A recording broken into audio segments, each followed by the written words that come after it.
Take a seat.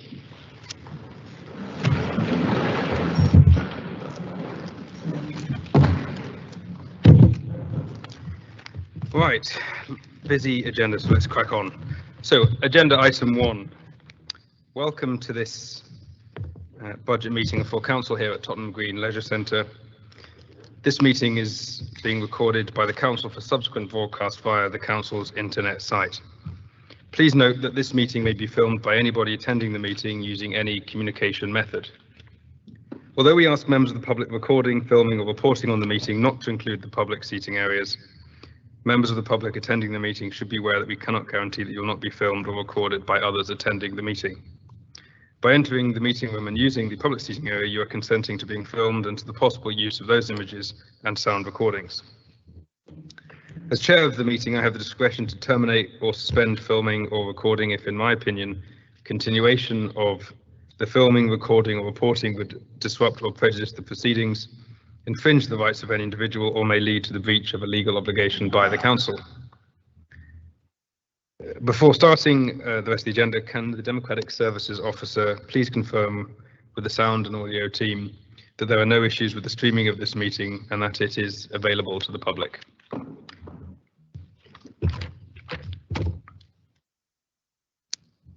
Mr. Mayor, to confirm we're live and the stream is good.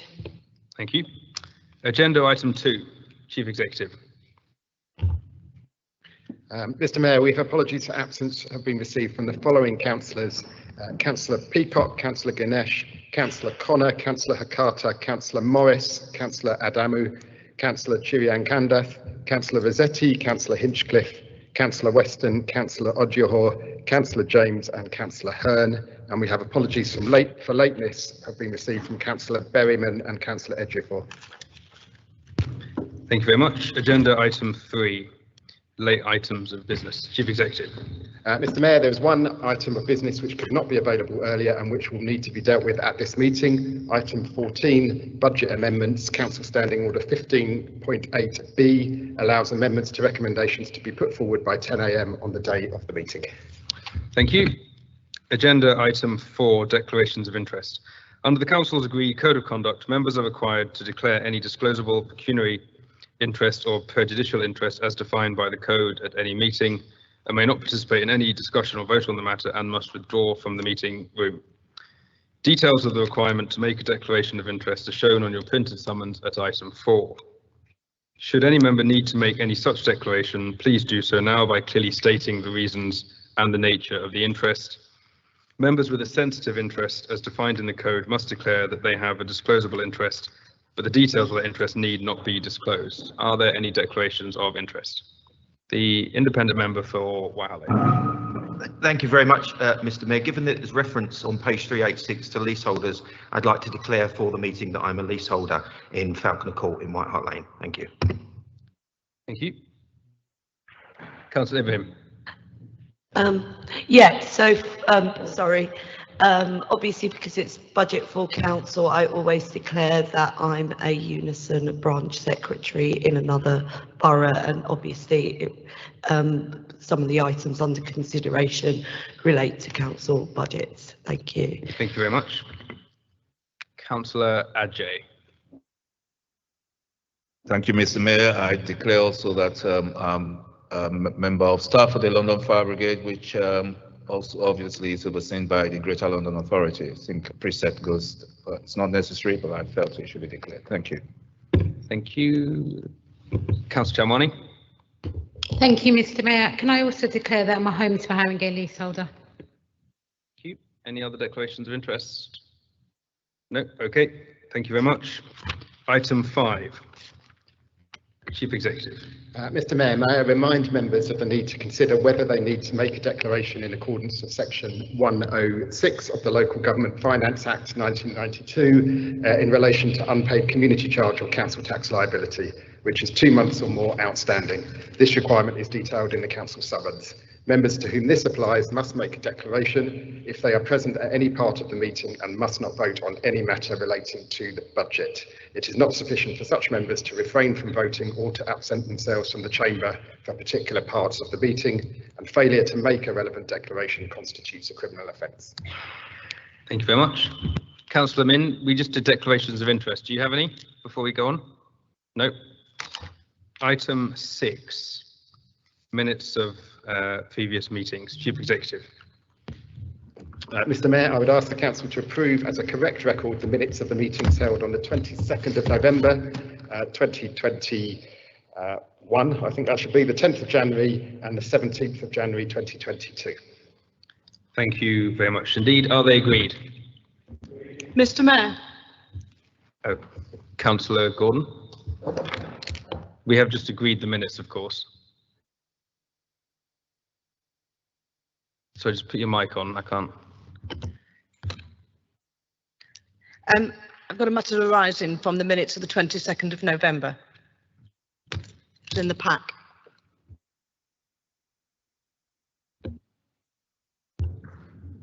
We don't, advice tells me that we don't do anything other than note them for accuracy. What's your point?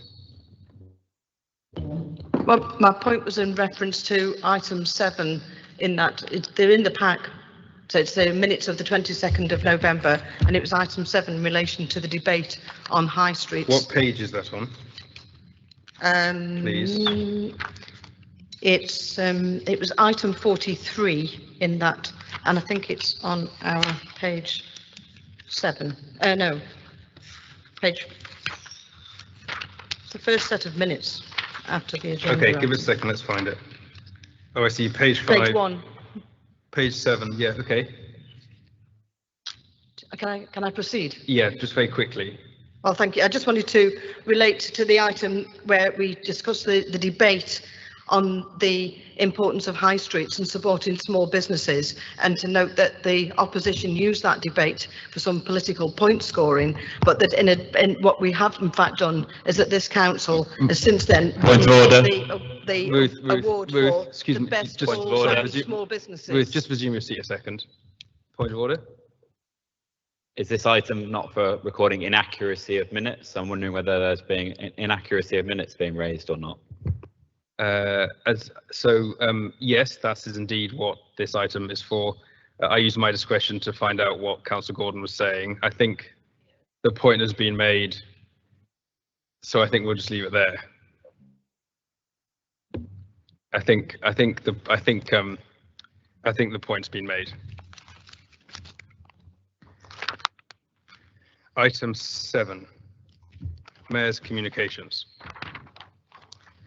I want to start by acknowledging that Her Majesty the Queen marked her Platinum Jubilee on the 6th of February, and I'm sure all members will join me in acknowledging her lifetime of service. I'd also like to express my solidarity to the 2 men viciously attacked in Stamford Hill in January. Alongside the leader and the councillor for Seven Sisters, I went to meet the victims to personally express my solidarity with them. And I know that all members of this council, or at least I hope all members of this council, will be resolute in the fight against anti-Semitism, and once again commit absolutely to not resting until our community is safe for all who live here, irrespective of faith, colour, gender, sexuality or background.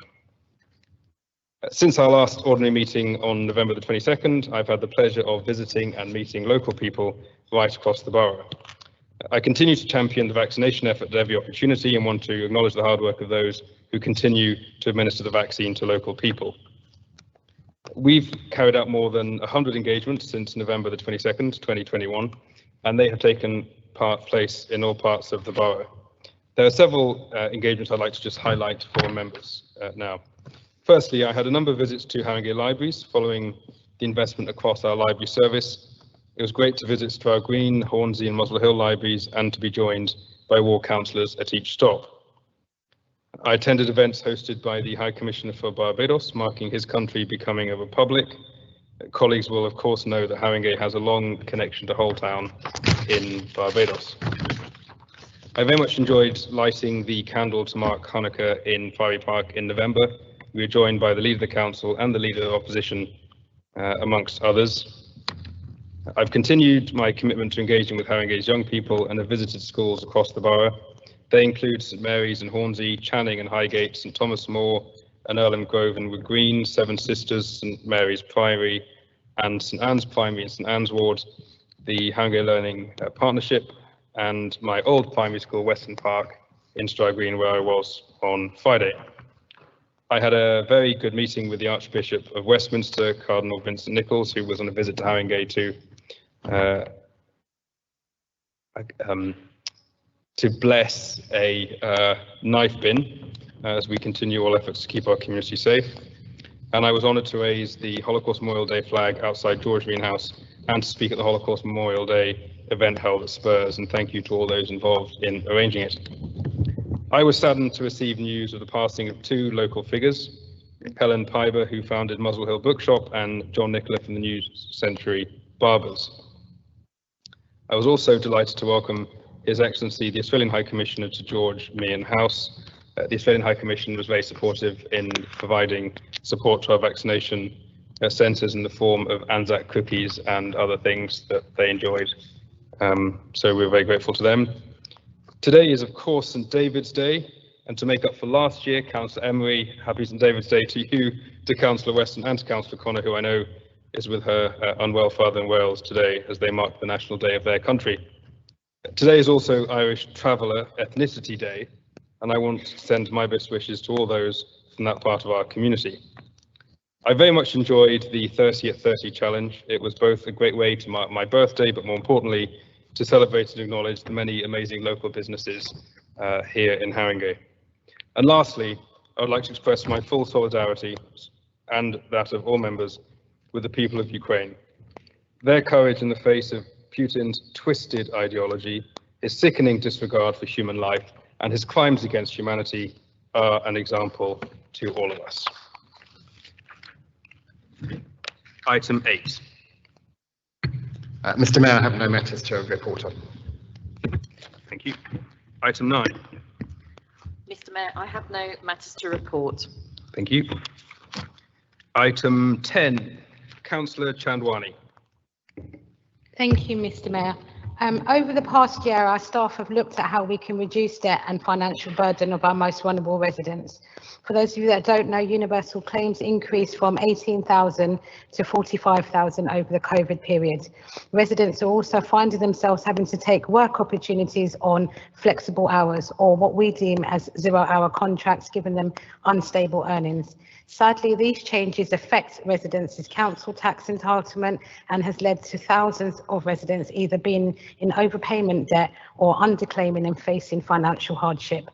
Some of the residents that we have in our borough are currently being rebilled over 10 times a year due to small, tiny changes in hours. The team have come up with a set of proposals to enable automatic claiming for those on universal credit, to create a buffer limit in changes of income, which can be found on 6.12 onwards of the report.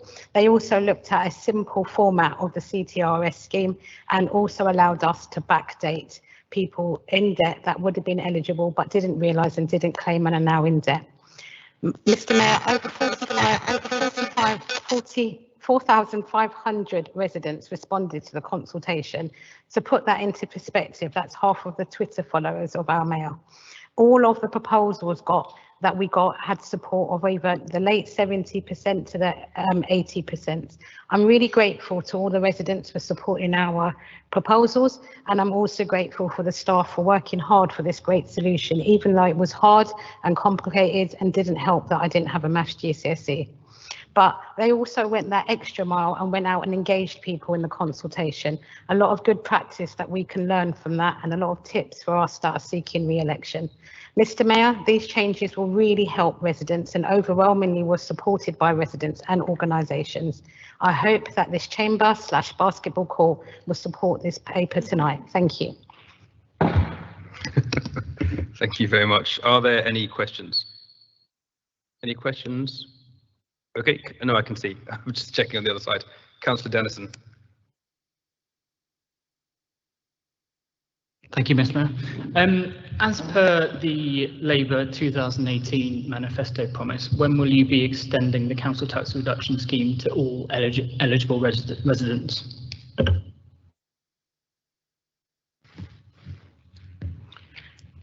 Our manifesto said that we would make sure that we would have a fairer council tax reduction scheme.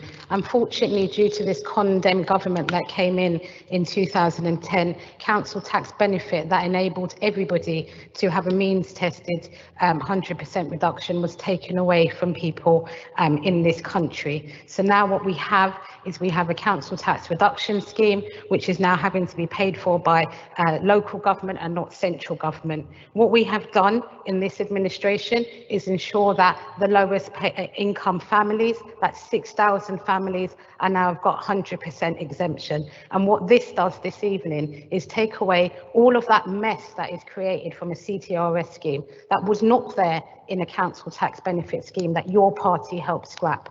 So what we have here today is a pragmatic solution, one that stops people getting into debt, one that actually works for people that are having to take on 0 hours contracts, and one that allows us to backdate people that are in debt. Thank you, Councillor Bull. Oh. And it is working. Good times.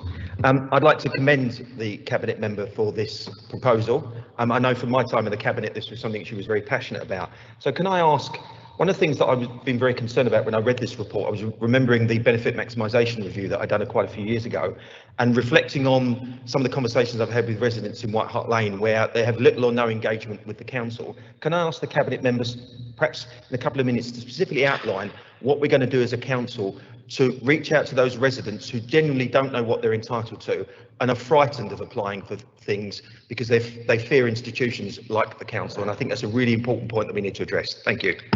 You won't have a couple of minutes, you'll just have a short minute. Councillor Chamwani. Thank you, Mr. Mayor. Thank you, Councillor Ball, for that question. We have got benefit maximisation officers now working as part of the council. We also have a financial support team working as part of the council, and Homes for Haringey have their financial inclusion team that also work with vulnerable residents. I think one of the big things that we need to do is to ensure that residents don't feel a stigma of claiming benefits. I don't like the word benefits, it's social security. We've all paid in it. What we've seen in the last couple of years is people who never thought they'd ever be on social security products, 18,000 to 45,000 people claiming universal credit. So that work continues.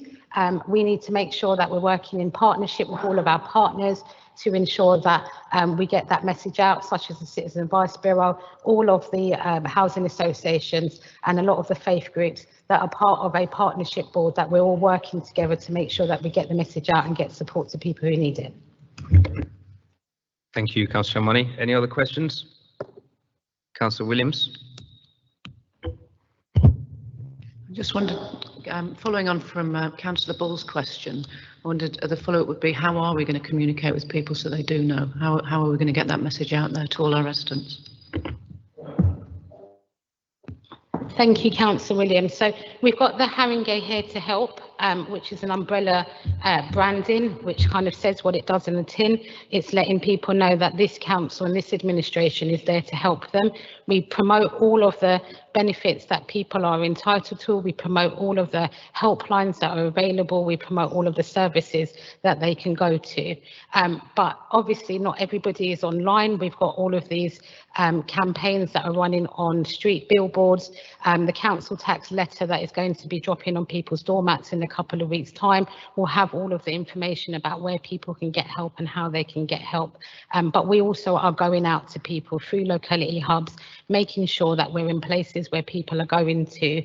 It is difficult because there is a stigma and there's a constant culture that's being promoted that people shouldn't claim, and we have to combat that by making sure that we let people know that they're eligible for this, they're entitled to it, it's social security, and that we don't want them to have financial burdens that they shouldn't already. Thank you very much. No further questions. Okay. Agenda item 11. Oh, sorry, excuse me. Yes, is that agreed? Sorry, you're quite right. Agreed? Thank you. Agenda item 11. Councillor Basu.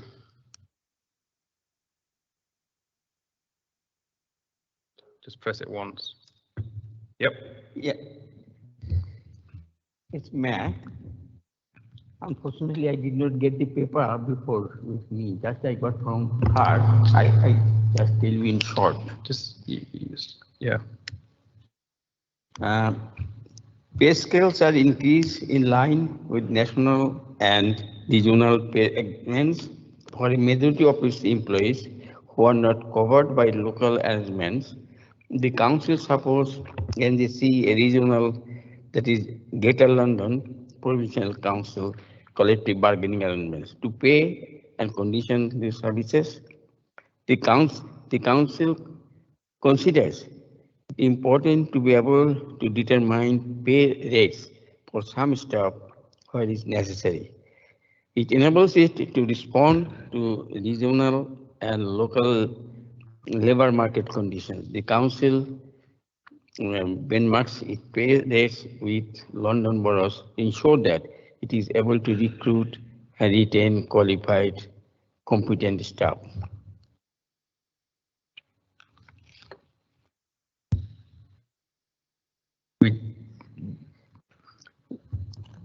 To pay appointments, all employees are normally appointed on the lower half of the pay range appropriate this grade.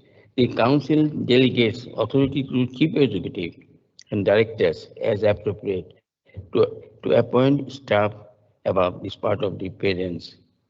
Then market allowance payments.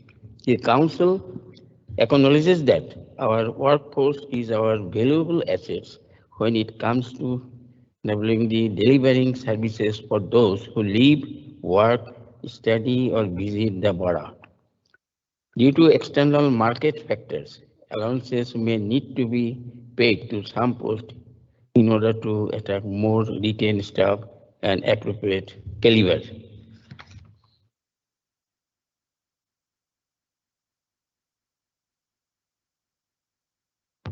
Councillor Basu, we really just need you to move the recommendation, really. Yeah.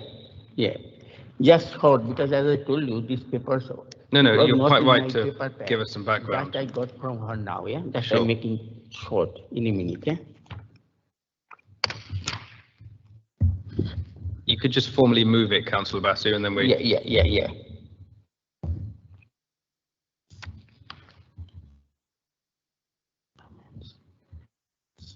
So, I just mentioned, Mayor, just 2 or 3 points here important. I don't want to go through all the reports. It will take a long time, as I did not get before. Just I got the paper now. From their main recommendation, I just say that re-employment of employees, Section 7 of the Local Government and Housing Act 1989 requires that every appointment to be paid employment in local authority shall be made on merit. Should a successful candidate be in receipt of the redundancy payment, the council will apply the provisions.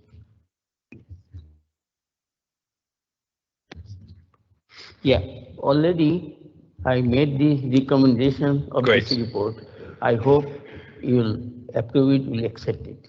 Thank you, Councillor Basu. I shall put that to the meeting. Are there any questions? No, good. Other recommendations agreed? Yeah. Agreed. Thank you very much indeed. Item 12, report of the Corporate Committee. Councillor Mitchell. Thank you, Mr. Mayor. There are 2 recommendations from the Corporate Committee that require approval from full council. The report starts on page 321 of the pack. So the first item is about the arrangements for appointing the external auditor to cover the financial years 2023-24 through to 2027-28. And the recommendation is that the council should opt into the public sector audit appointment process to appoint the external auditor for the council and for the pension fund. And the paper that was considered by the committee, which sets out the pros and cons of the options available to us, is set out from page 323 onwards. So I ask full council to agree to opt into the PSAA process. Mr. Mayor, do you want me to pause there before moving on to the next recommendation? So no, you can keep moving both and then we'll take them together at the end. Okay, so the second recommendation is to approve the Treasury Management Strategy Statement for the period 2022-23. So this is about the management of the authority's cash flows, borrowing, investments, and associated risks. And the recommendation is set out on page 322. The strategy itself is set out from pages 555 onwards. So I ask full council to agree to that Treasury Management Strategy Statement for the next financial year. Thanks. Thank you, Councillor Mitchell. Are there any questions to Councillor Mitchell? No, right. So are the recommendations firstly at page 322, section 3 agreed? Right. And as colleagues will recall from last year and every budget meeting they've attended, the recommendations on the Treasury Management Strategy will be taken under the budget item at item 14, where we will vote then. So we shall now move on to agenda item 13. And colleagues will no doubt be delighted to know that there have been no requests for a deputation at tonight's meeting. Agenda item 14, Monitoring Officer. Thank you, Mr. Mayor. The Local Authority Standing Orders England Amendment Regulations 2014 and the Council Standing Orders require the Council to record in the minutes how each councillor voted, including any abstentions, when determining the Council's budget and the level of council tax to be levied. The only requirement is to record in the minutes of the meeting how each member voted. Given there are 5 amendments and a substantive motion to be voted on, it could be recorded in the minutes of the meeting how each member voted, including any who have abstained, by a show of hands. Thank you. Can I ask members to note that advice and to ensure that we act on it when we come to the voting on the item at each amendment? Is that agreed? Pardon? Thank you. This is a meeting of 57 or so, not just me in this booklet. Now, I will set out folder. I will set out the process for considering the item, which will be as follows. I shall firstly call upon the Cabinet Member for Finance and Transformation to introduce his report and move the recommendations contained at page 330 of the agenda pack. This is section 3.1, recommendations A to O. Up to 15 minutes will be allowed, up to, not necessarily all needs to be used. This will then be seconded by the Leader of the Council, who will have 5 minutes, but again, not all of it needs to be used. I have received notice of 5 amendments to the budget from the opposition benches. They will be moved by Councillor Dennison, who has up to 7 minutes, and then seconded by the Leader of the Opposition, who has up to 3. Again, don't use all of it if you don't need to. There will then be a debate. The debate will be up to 45 minutes long, and members will be asked to keep their contributions to 3 minutes max. But you know what I'm like with my time, so I shall close you down if you go beyond. At the conclusion of the debate, Councillor Dennison will respond for up to 5 minutes, followed by the Cabinet Member for up to 10. The Council will then vote on each of the amendments in turn, followed by the substantive recommendations. Councillor Diakides.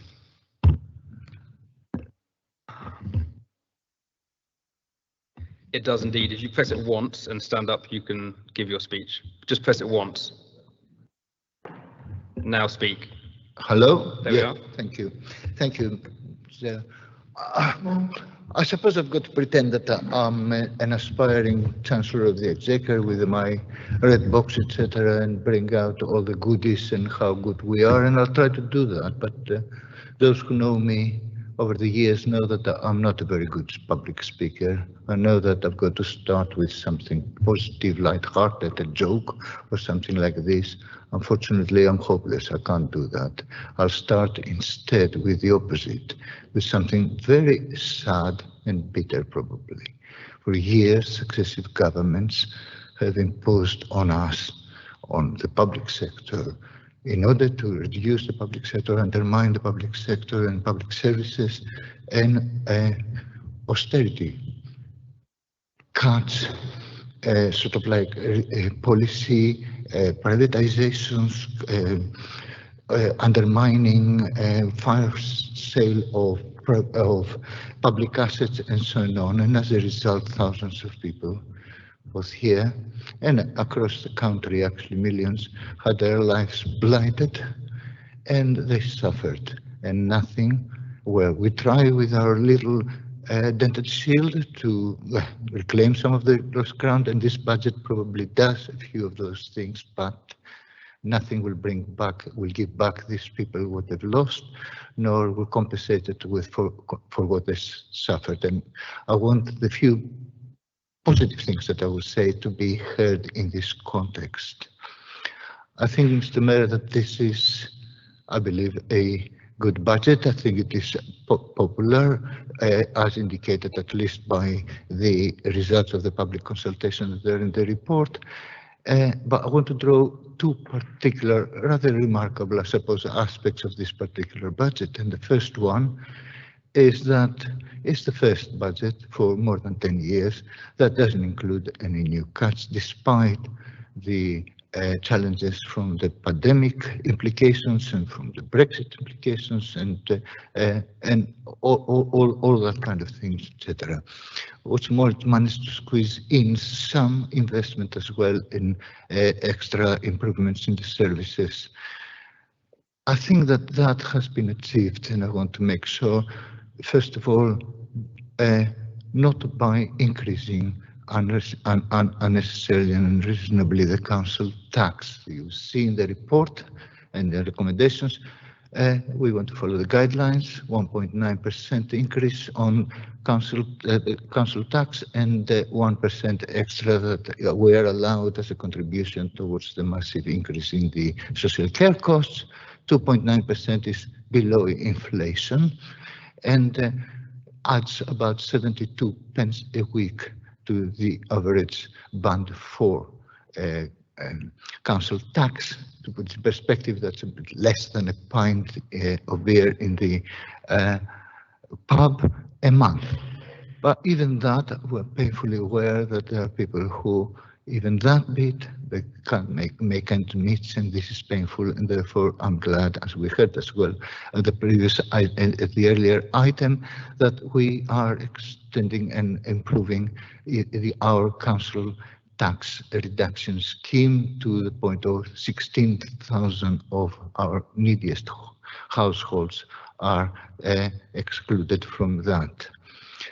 I also want to stress that we don't balance the budget by increasing charges, the numerous charges that we provide. The guideline is keep it within inflation. The few small exceptions are either the things like that when we improve the service, for example, pest control, instead of 2, we have to have 3 visits now, or some previously agreed for different reasons increases like extra parking charges for certain types of cars and so on.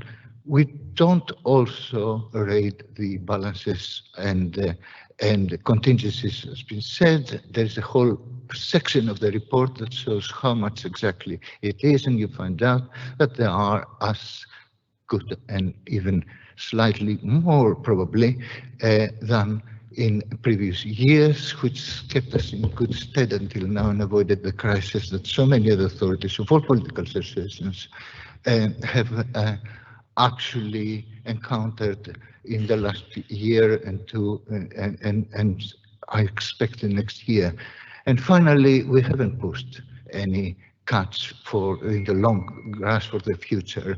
You see our 5-year rolling medium-term financial strategy anticipated about 25 million, the gap that we have to close over the next 5 years. This new budget now, rolling it 1 year forward, reduces it slightly, probably down to about 22 million, and includes the mechanism for how to do it, how to close that gap within the next 5 years. Now, that brings me to the second crucial point I wanted to make about the budget. It is a proudly, I would say, probably an unashamedly political budget, and it's predicated on primarily one thing, that the austerity policies that we've been forced upon us all this time, not only that destroy services and the quality of life, but also they are very, very, very wasteful. So we have gone overboard on that particular thing to reverse the process. Not only we don't cut services, we try to improve them. Not only we don't privatize services, we bring them back in houses, gradually, and so on. We invest to save in general.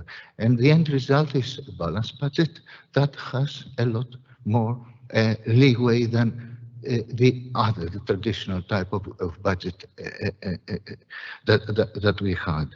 Now, I think that you find out some examples, like the budget includes, for example, a capital provision for securing the capital for 3,000 extra council houses over the next few years. And that is an invest to save, because every council house that we add to the stock, it saves us money more than the charges, the loan charges for repaying the loans for the investment, and so on, because we save on the temporary accommodation, the bed and breakfast, and all the other things, etc. Similarly, you find out that the HRA part of the budget, which is a 30-year plan, includes a massive £2 billion investment on improving and retrofitting, etc. Our council stock. That may sound a big amount, but it isn't enough. I hope that it will be increased over the next few years. We'll find ways, but this is what it is the safe thing to put at the moment. This is invest to save as well, because the more we improve every council house, that home that we improve and retrofit and so on, we save on maintenance costs over the long time, on energy costs. We turn them around faster so they stay empty less time when they're vacant, and so on. And similar with our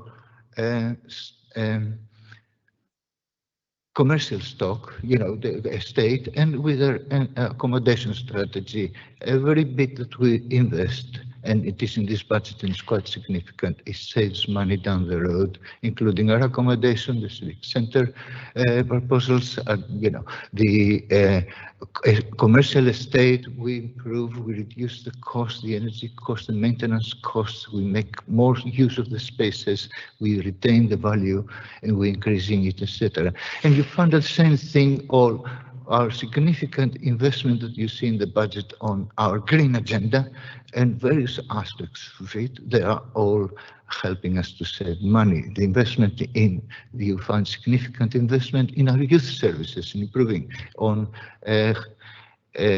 community safety, especially the 600K on dealing with handling the violence against women and young girls, the numerous other aspects. All of those, we found out that they save money in the end, in the long run. But one thing that's very, very important to that budget is addressing the social care crisis, and particularly the chronically underfunded demand-led budgets, both in the adult services, people with special needs and so on, and the elderly, but also in children. And these budgets for years have been forced into crisis management and short-term fixes, which can be very wasteful. We grasp the nettle this time, and we make a massive, under the circumstances, increase in the investment next year and the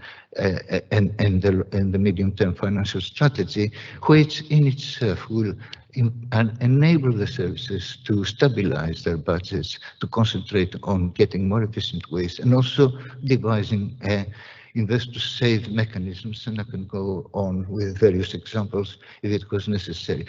In conclusion, I would say that it is a reasonable budget, which I would like really, I would like to recommend, that we proceed. But before I complete, Mr. Mayor, if I'm allowed two quick points. I think my colleagues know that I am the most brilliant, intelligent, skillful councillor in the history of local government, etc. But even I couldn't possibly get anywhere near delivering any kind of budget like this without very many people working very, very hard and making very, very good contributions in it. And I start with our finance team, who I think they worked actually against the clock enthusiastically, inventive and everything like this, very hard. I remember Zoom meetings late on Saturday nights and things like that, etc. And I want to thank you, Director, thank you, the officers there. And I hope that the satisfaction that you helped us produce, a good budget that helps a lot of people, is probably vulnerable people, is a good satisfaction. But a lot of the ideas, the content as well, has come from the various services who enthusiastically worked as well together with their cabinet members, the sleepless nights that they had, they're leaving no stone unturned, etc. Thank you very much. And the last group I want to thank. I know that it is the budget usually is discussion is a way of scoring points with the opposition, this and that and the other, but I have to say the opposition as well has contributed to that budget and has been very constructive. All right, we have some point scoring, etc., but for example, in the scrutiny committee, the recommendations that you made, actually, they were constructive. I couldn't disagree with hardly any of those. I tried to incorporate as many of those, and for the rest, we will be working together to refine them and get them into next year. And I hope that we'll continue the rest of this evening in the same spirit, the constructive spirit. And so, thank you. Finally, Mr. Mayor, I think we got a good budget. I think that we achieved a few things within it and all that kind of thing, despite working constantly against a government or governments that they constantly are trying to trip us, to undermine us, and so on. If we can achieve this, I can't help wondering if we can achieve that with this type of government, hostile government. Just imagine what we could achieve if we have a different government.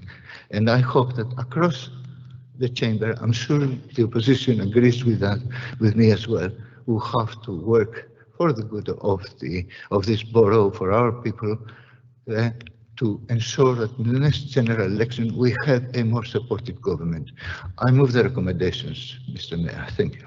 Thank you.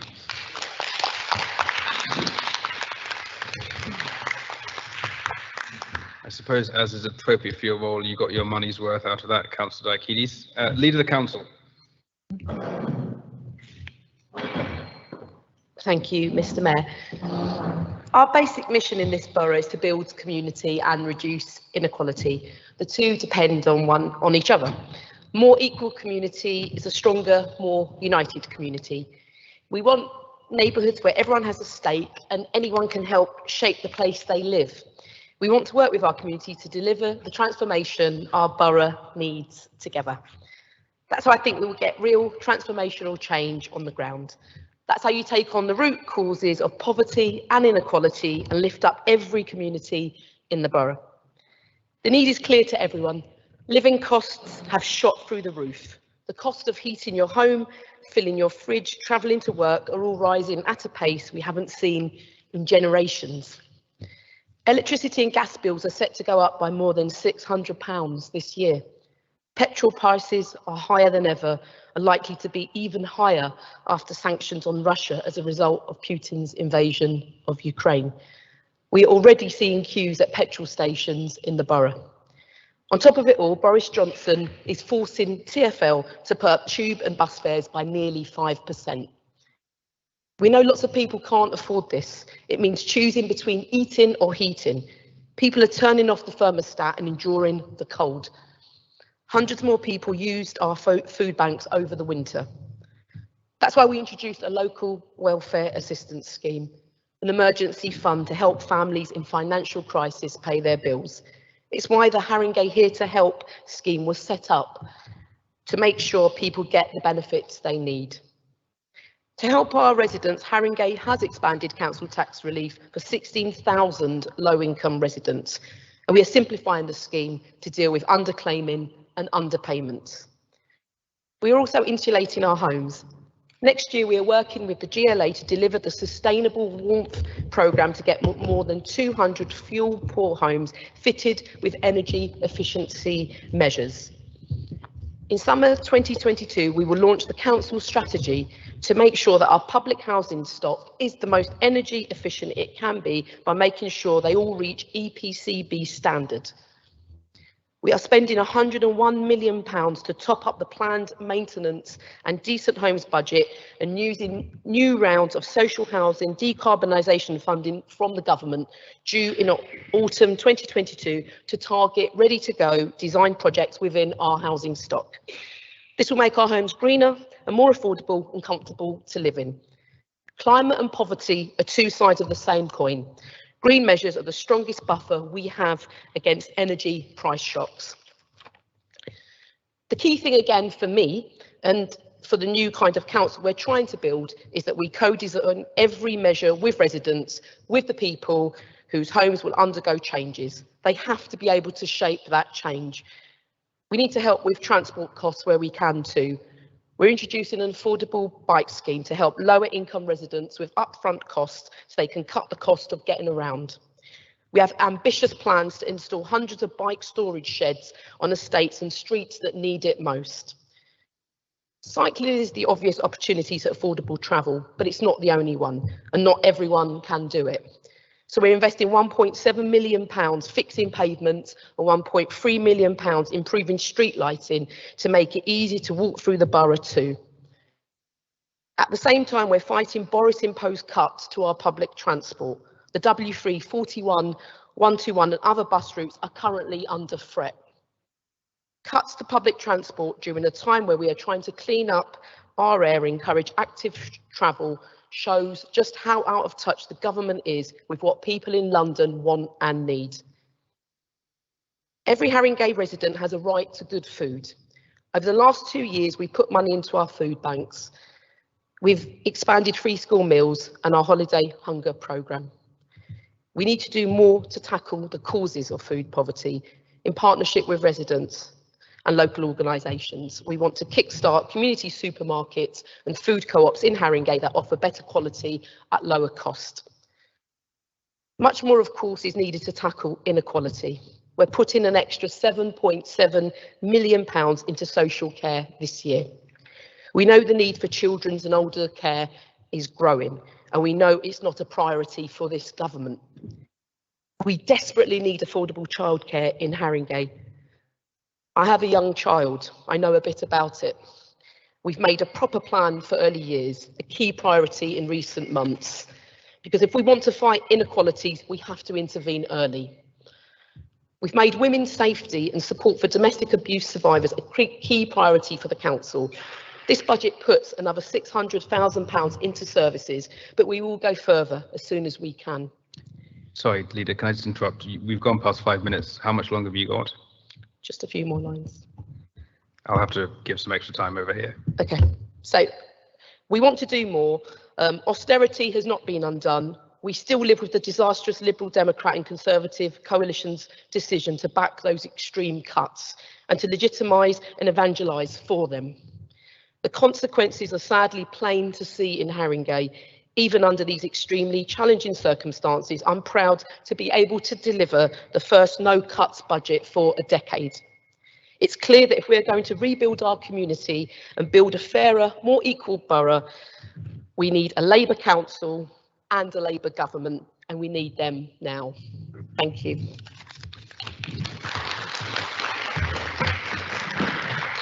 Thank you. What's that hand for? No, sorry, just for clarity, you can only rise if you do a point of order. I'd like to know at what point I indicate that I'd like to speak, because this is uncharted territory for me, so do apologise. Okay, well you've just done that Thank you. Now. Cheers. And I'll see how we go. I've received notice of 5 amendments to the budget from the opposition. They'll be moved as indicated earlier by Councillor Dennison, and then seconded by the Leader of the Opposition, Councillor Dennison. Mr. Mayor, I'm pleased to be proposing the Liberal Democrat amendments tonight, and we are, as always, grateful to John, Thomas, Francis and their team for their support on these fully costed proposals. This is my fourth budget as Liberal Democrats finance spokesperson, and I wanted to start by taking time to reflect on those things that without our action just would not have happened. School streets, action on the climate emergency, paying all staff the London living wage, making sure the apprenticeship funding is used, reducing spending on communications, bringing back recruitment in-house, and highlighting the need to do something different at Ward's Corner. These have provided a flavour of the choices that Liberal Democrat administration would make, and despite Labour often voting against them at the time, have delivered real change for the things that matter to local residents. Mr. Mayor, this year's budget has been portrayed by the Cabinet member as a great achievement. A revenue budget that balances itself without the need for any extra cuts to spending. However, the reality is somewhat different. The only way last year's and the budget for next 2 years will be balanced is by using £11.7 million of council reserves. This also assumes that the next administration will be able to find £55 million worth of spending cuts before 2027, and the capital projects are funded as expected. This is a huge hole in Labour's medium-term financial plan. As we move into the elections in May, it's time that Labour confessed as to what budgets they will cut. Our residents deserve to know. And why are council's finances in this situation? It's because the choices Labour makes. They choose to continue to spend £1 million a year on 7 consultants. They choose to spend £21,000 for every edition of a council propaganda newspaper. And they shirk away from taking the tough decisions to rebalance the council's workforce away from expensive agency staff. Which brings me on to highlight one of the biggest choices Labour are making this evening, to commit to spending £45 million more on a new Civic Center development. Our amendment does not change the investment required to ensure that the council upholds in its duty to maintain this listed building. Nevertheless, the world of work has changed fundamentally since the pandemic started 2 years ago. Yet Labour seems to have either ignored this reality or worse, don't care that they could be spending £45 million of local residents' money on a building for themselves that may not be used at all. At a time where residents spend more time in their local area, and the council should be seeking to devolve more services for residents to access locally and be responsive to local needs, the Labour response is to build a central hub to rule over us all. Organisations all over the country are wrestling with how their workforce will work in the future and how their clients, whether it be customers or residents, will want to access services they provide. The true answer is that no one knows. And this is exactly why committing to such a large amount of taxpayers' money to this development is the wrong choice. The decision should be made in a holistic way. The council is clear what to do with River Park House, with Alex House, after we've consulted with employees, review our working arrangements and asked residents how they want to have their services delivered. Mr. Mayor, Amendment 4 shows that there is an alternative. The council can instead seek to prioritise capital spending for projects that will help our residents' lives directly. We could instead divert the spending earmarked for the Civic Center to fund the protected cycle tracks, walking schemes and roll out all school streets in the walking and cycling action plan. In addition, we could plan to build more youth centres with a £12 million building repair programme backed up with revenue funding to put 14 youth workers as shown in Amendment 2. We could install more electric charging points and provide equipment to help children catch up after the 2 years of education disruption. The borough's children, as Councillor Palmer and Chenna will speak more on later, need help to repair the damage done over the last 2 years when education has been so severely disrupted. And it's those in need that have fallen behind even more. Amendment 1 seeks to take local action to provide tutoring, mentoring and support. We cannot rely on this Conservative government to help. We need to do it in Haringey and target this to those that we know who need it most. And to do this, we propose to reduce corporate non-employee spending by 30% over 4 years and start to rebalance our workforce by replacing expensive agency staff with non-children adult service positions. Mr. Mayor, those with integrity should not fear the spotlight of scrutiny on their decisions, and those in charge should be reminded that a vote is a sacred trust and not one that should only be cashed in every 4 years.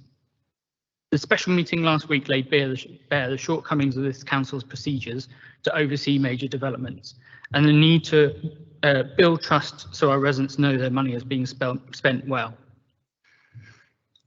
This budget commits to the council to borrow £2.3 billion by the end of the medium-term financial plan. A huge undertaking that Councillor Corley Harrison will touch on further. Amendment 3 is designed to be a first step to start to build trust back by creating better resourced oversight of this budget by establishing a new standing audit and risk scrutiny panel. I hope this will be the first step to be followed by more fundamental change in the way that all councillors scrutinise budgets, and Labour finally come right on their annual offer to discuss an opposition lead on the main scrutiny committee. Mr. Mayor, as I mentioned earlier, I'm proud of the achievements that Liberal Democrat budget amendments have had on enabling change that matters to local residents by providing new innovative ideas to Haringey. I must confess, Amendment 4 is not completely new. Westminster Council implemented this in 2018, and it's a good idea. It establishes a voluntary community contribution scheme whereby residents can opt to pay more than their existing council tax. In an age of tight budgets, this is the way to raise more revenue from those who are willing and those who want to contribute more. Last year, this raised Westminster Council £1 million and was then distributed to community projects. This is an amendment I hope everyone can support, and along with others, to ensure this council starts to make the right choices. Thank you.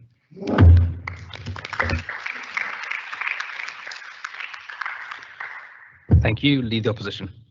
Thank you, Mr. Mayor. The budget being presented this evening contains figures that are unprecedented. The Cabinet Member for Finance spoke about it being a good budget, the first in years to be delivered without any new savings. But he does, as Councillor Dennison pointed out, neglect to promote the fact this is being done by dipping into council reserves.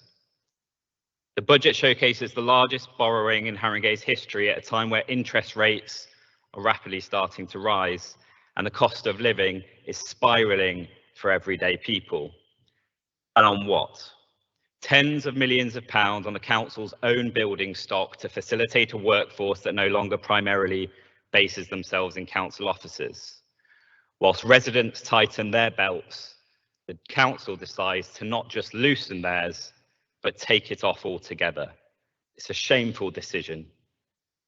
Before this current administration took office in 2018, capital financing costs, the amount we pay on repayments and interest, were at 1.5% of the council's revenue budget. Due to this lead member for finance and his predecessor before him, by 2026, they're due to be over 10% of the council's revenue budget, almost £30 million, plus another £34 million on the HRA financing costs. Given the pressures on the council's already stretched budget, can I ask the lead member for finance which services he plans to cut by 2026 to pay for this multi-million-pound hit on the council's revenue budget? Because he should be honest with residents now, not in 4 years' time. A week ago, we sat in this room discussing an investigation into the council's property deals, and residents will rightly be questioning exactly what this council is doing to ensure it has proper fiscal management and political oversight. That's why we are compelled to introduce a new capital programme and project scrutiny committee as Amendment 3. I hope, if nothing else, you support this low-cost and absolutely crucial amendment this evening so that residents can trust the council on its huge spending programme. And this budget paper and previous cabinet reports are perfect examples of why this committee is important. Because not only do the options appraisal for the Civic Center versus Alex House not make sense, but the council is unable to explain or provide clear evidence as to how the figures have been arrived at. The council are saying it would cost 1.7 million to renovate Alex House to a standard for it to be rented out commercially at a profit. Yet for the council to move in and use the building, the renovation costs are 35 million, conveniently similar to the cost of the Civic Center build. So what would the extra £33 million cost for Alex House for the council to move in cover that is so different than making it commercial ready? It really cannot be explained. This cabinet and this council has serious questions to answer about how it is presenting and managing its finances that go far beyond this evening and far beyond the amendments covered by my colleagues tonight. We will continue to ask questions about this council's spending so that this side of the council chamber and residents see real answers about what is going on.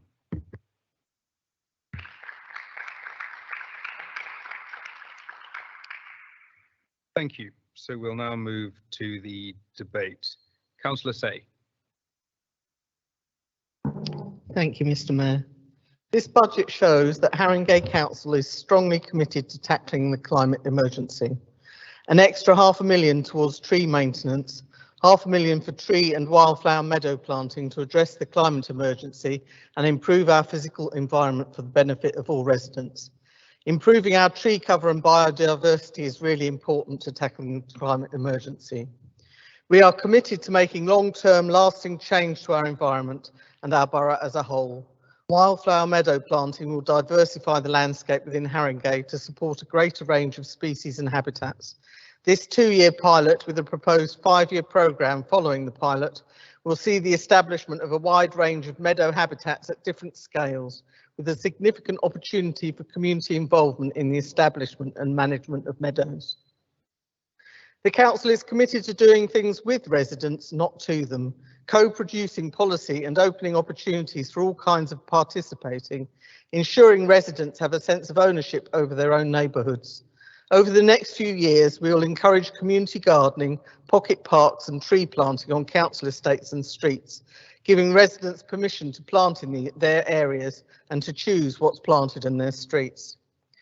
We have seen how important our parks and outdoor spaces have become during the pandemic, so we've allocated over £3 million worth of investment in our parks and park assets.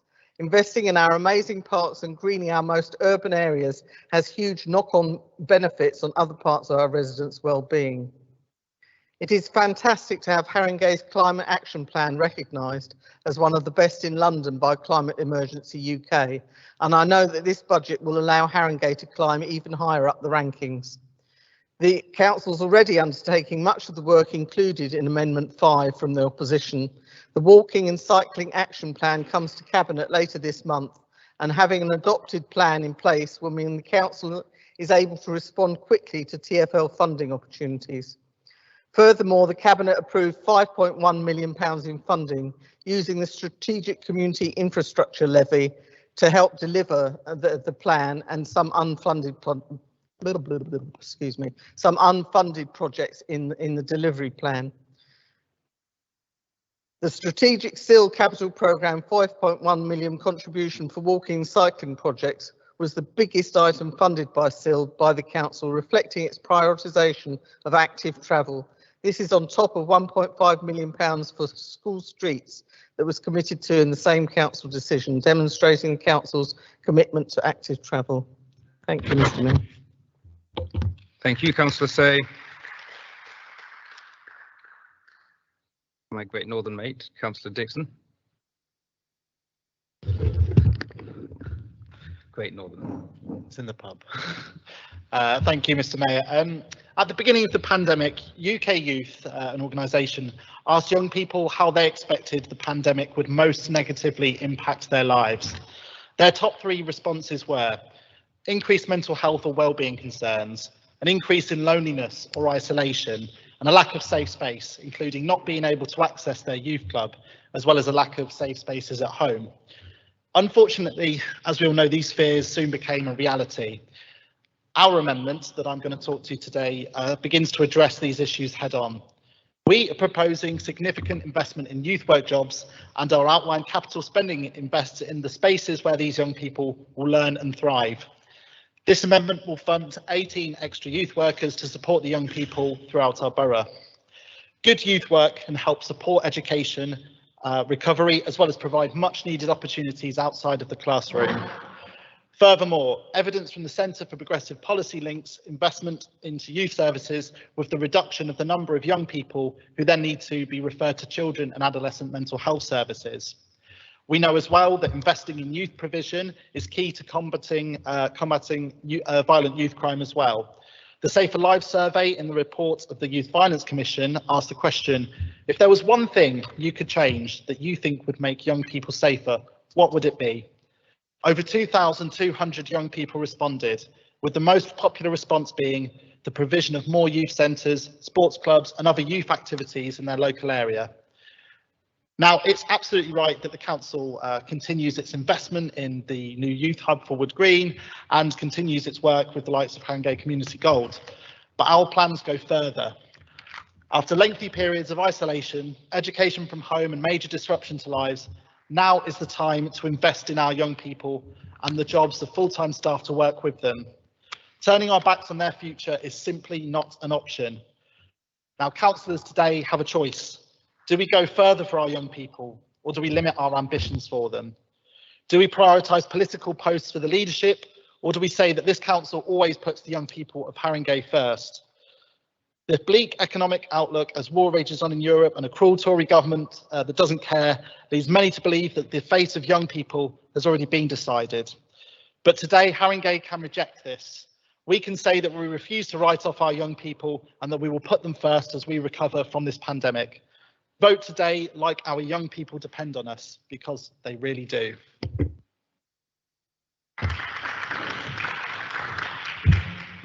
Thank you very much. Councillor Babazon.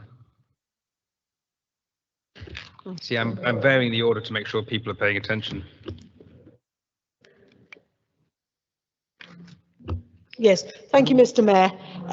Yes, I'm really pleased to be able to speak to this budget, because rarely do we get to talk about children's services in the full council when I can address all my colleagues about their role as corporate parents. Every councillor in this room has a responsibility as a legal parent for the children who are in our care.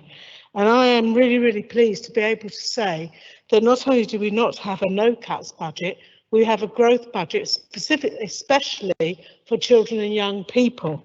So let me take you through it, and I'm sure the opposition will have read this as clearly as I have. So let's look at some of it. We're opening the new Wood Green Youth Hub in Leamington Avenue. That will be open in the summer at a cost of some £1 million. We are investing £769,000 in special educational needs staff. That does not include the £6.6 million coming in growth in the high needs block, which is for children with special needs. £500,000 in special needs transport.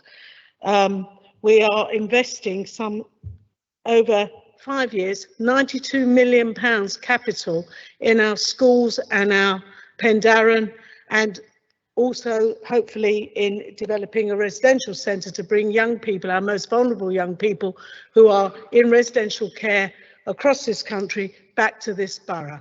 This is the sort of programme where capital investment drives revenue change. And to invest all that money in a period where we have experienced such austerity, where our schools absolutely need that investment, I can't think even the opposition would oppose that. We are also investing some £7 million over the 5 years in children's social care. If we have no other major responsibility in this council, it is to care for the children who are most at risk. And that has increased over this pandemic. So I don't think we need any lessons from the opposition about investing in children and families. We are also investing £3.7 million in placements. The cost in placements has escalated by those private providers who control that market.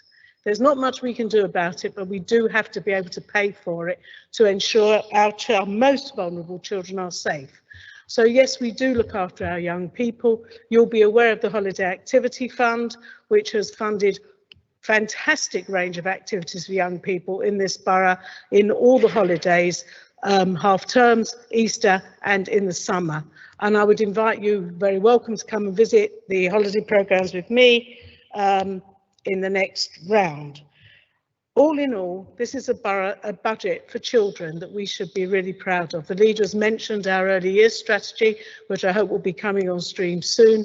We are investing always in early intervention for our youngest children. We are going to be seeing more investment in speech and language therapy. If anything is needed after this pandemic for our children, it is that early intervention. And I commend this children's budget to my colleagues and across both parties. Thank you, Mr. Mayor. Thank you, Councillor. Councillor Shino. Sakina.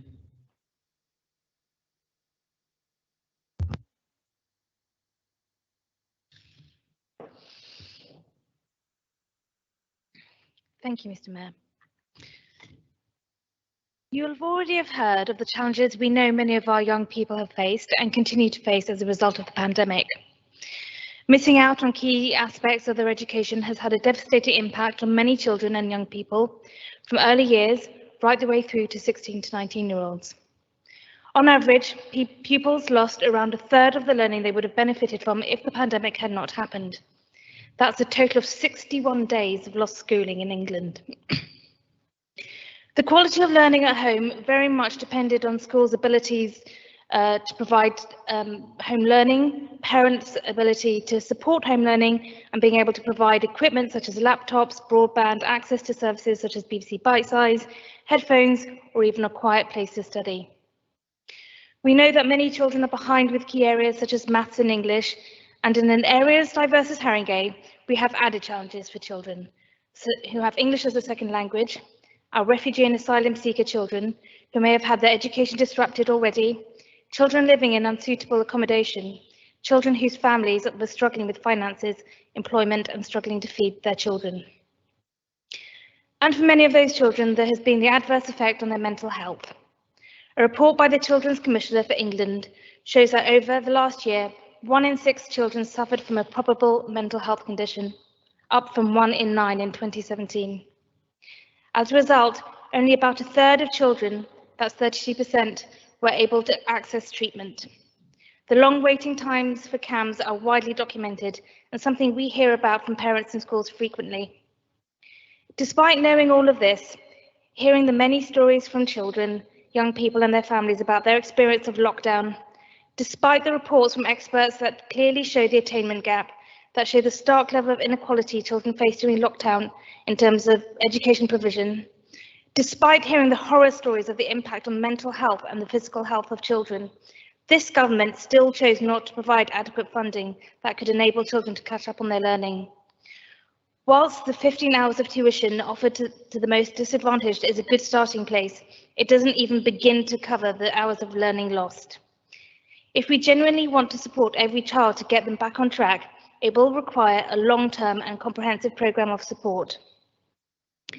Sadly, I do not believe that this government understands or takes seriously its duty of care to children, and so it must fall to us to make sure that our children do not fall through those gaps, that we invest in their education, that we provide even more support for areas such as mental health, training our teachers, in equipment for schools.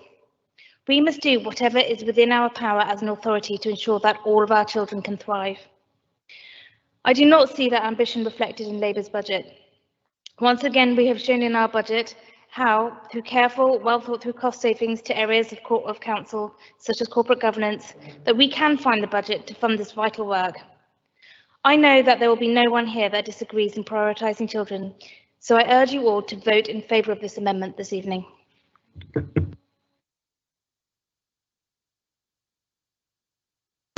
Thank you. That was bang on 3 minutes. So gold star so far. Cabinet Member for Health.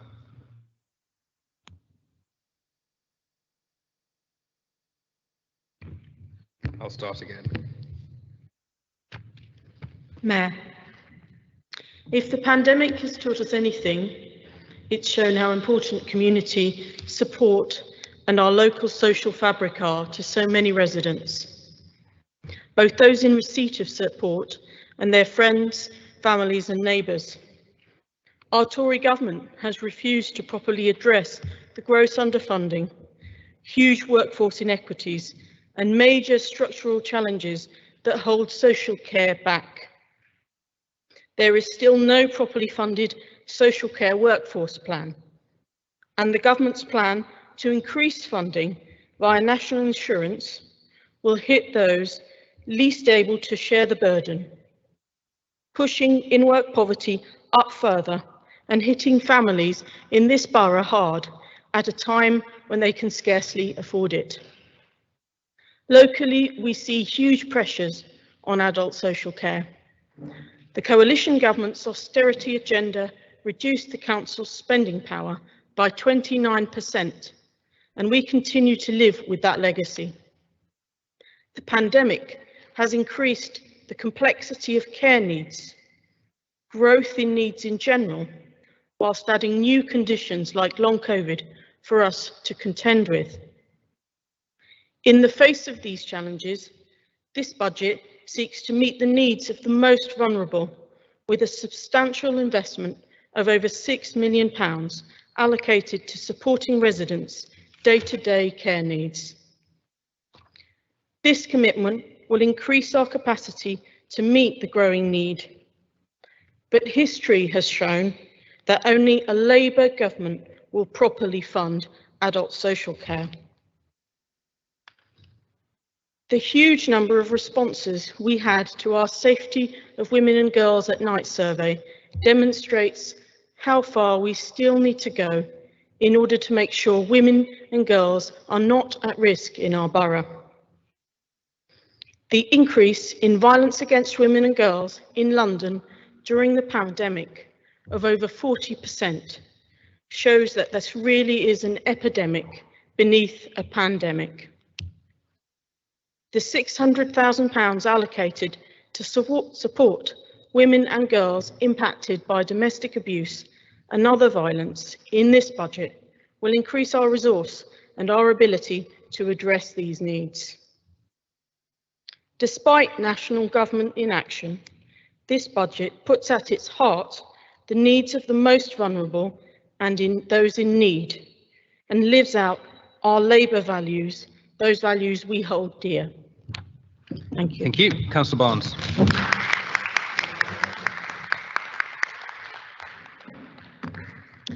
Thank you, Mr. Mayor, and for keeping us on our toes with your reordering of our speeches. Indeed. So I'm speaking today on Amendment 4, which, if supported, would set up a voluntary contribution scheme for residents to pay in addition to their council tax. We all know, and many of you have mentioned tonight, that council budgets have been squeezed to almost zero over the past few years, and the time has come for innovative solutions. I don't think any of us expect that the amount we receive from central government will increase anytime soon. And so your budget, without any new savings, but with a structural budget gap, could certainly do with some further income. And that's why I'm pleased to propose this amendment. A voluntary contribution scheme is an idea whose time has certainly come. A similar policy in Westminster, offered only to top band taxpayers, raised an extra £1 million for the council in its first 2 years, as Councillor Dennison earlier mentioned. And other councils have also introduced voluntary payment schemes quite recently. While we may not have the same level of wealth in our borough as in Westminster or perhaps other places, I feel confident that our residents will offer some additional funds where they are able to do so, and that will help Haringey Council to better support residents who, for any reason, have less. The generous contributions to food banks across the borough, not just money but time as well, suggest that this supposition may well be accurate. We feel sure that introducing a voluntary top-up on council tax would raise revenue for the council, but we have merely assumed it would be revenue neutral in our amendment. We're not claiming any great influx of cash to allocate to some other priority, because we have no idea how much it may or may not generate. But I hope you will agree that this reflects the seriousness with which we've put forward this amendment. We are giving you every opportunity to support this plan. And even if you are sceptical that this would raise much extra revenue, I say to the councillors opposite, what is there to lose? In the words of one large supermarket, every little helps. And now is a time when the council could definitely do with a little more. So please accept the amendment and let our residents contribute that little extra in council tax if they so choose. Thank you. Thank you, Councillor Barnes. Councillor Carlin.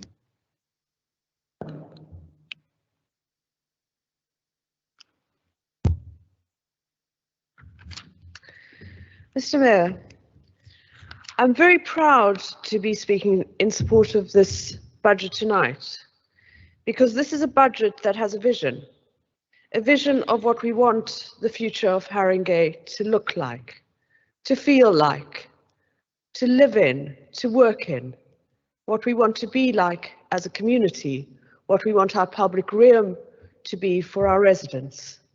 And that's a very, very welcome thing for us to look forward to. It's not haphazard. It invests to save. It invests for the future, and it invests in council services for our residents. But I have to really take note of the amendments that the opposition has put forward, because I've looked at them and they're completely incoherent. Some of them are not bad ideas, but it's where the money comes from that's really important, and the cuts that they actually propose. Are we really suggesting that we don't want to have proper governance? You want to reduce corporate governance spending? Are you really suggesting that we should reduce the number of assistant directors? For we have very, very hard-working officers, and they do very, very important roles. So it all seems very incoherent to me. In terms of Amendment 4, well, possibly the residents of Westminster are not as generous as the residents of Haringey are, because our residents already support community projects. And if you went out and about in Tottenham, where none of you are councillors, you will find an incredible wealth of residents who are supporting their neighbours, supporting projects, and helping everybody else. As has already been mentioned, residents support our food banks with an incredible amount of money, goodwill, and volunteering time. They help to maintain our parks and actually fundraise for things like playgrounds. So our residents already are giving money to Haringey Giving. Our residents are very, very generous. If we were to bring in a scheme, we would need to actually earmark it in advance and tell people what we were raising money for it to be transparent and for it to be good. So possibly the residents of Haringey are just far more generous than the residents of Westminster in their general lives. They don't just sign a direct debit at the end of every month. And in terms of the capital programme, I know a colleague will be speaking on this as well. But once again, we have a building, an amazing building in Haringey, our Civic Center. And what you never seem to mention is the fact that it is a listed building, which we have a responsibility to fix and to maintain. It has asbestos, which is incredibly expensive to actually get rid of. We know that from Ali Pali, where we couldn't do the studios because they found asbestos. We're talking about millions of pounds. Are you really suggesting the alternative is that we should take this listed building and sell it off, possibly? Because that really becomes the only other option. We give it to some private sector developer because we don't have, you're suggesting we shouldn't actually spend the money maintaining it. So I'm afraid this piece of paper has some nice ideas, but where the money's going to come from just doesn't add up. And it's really rather disappointing. Thank you.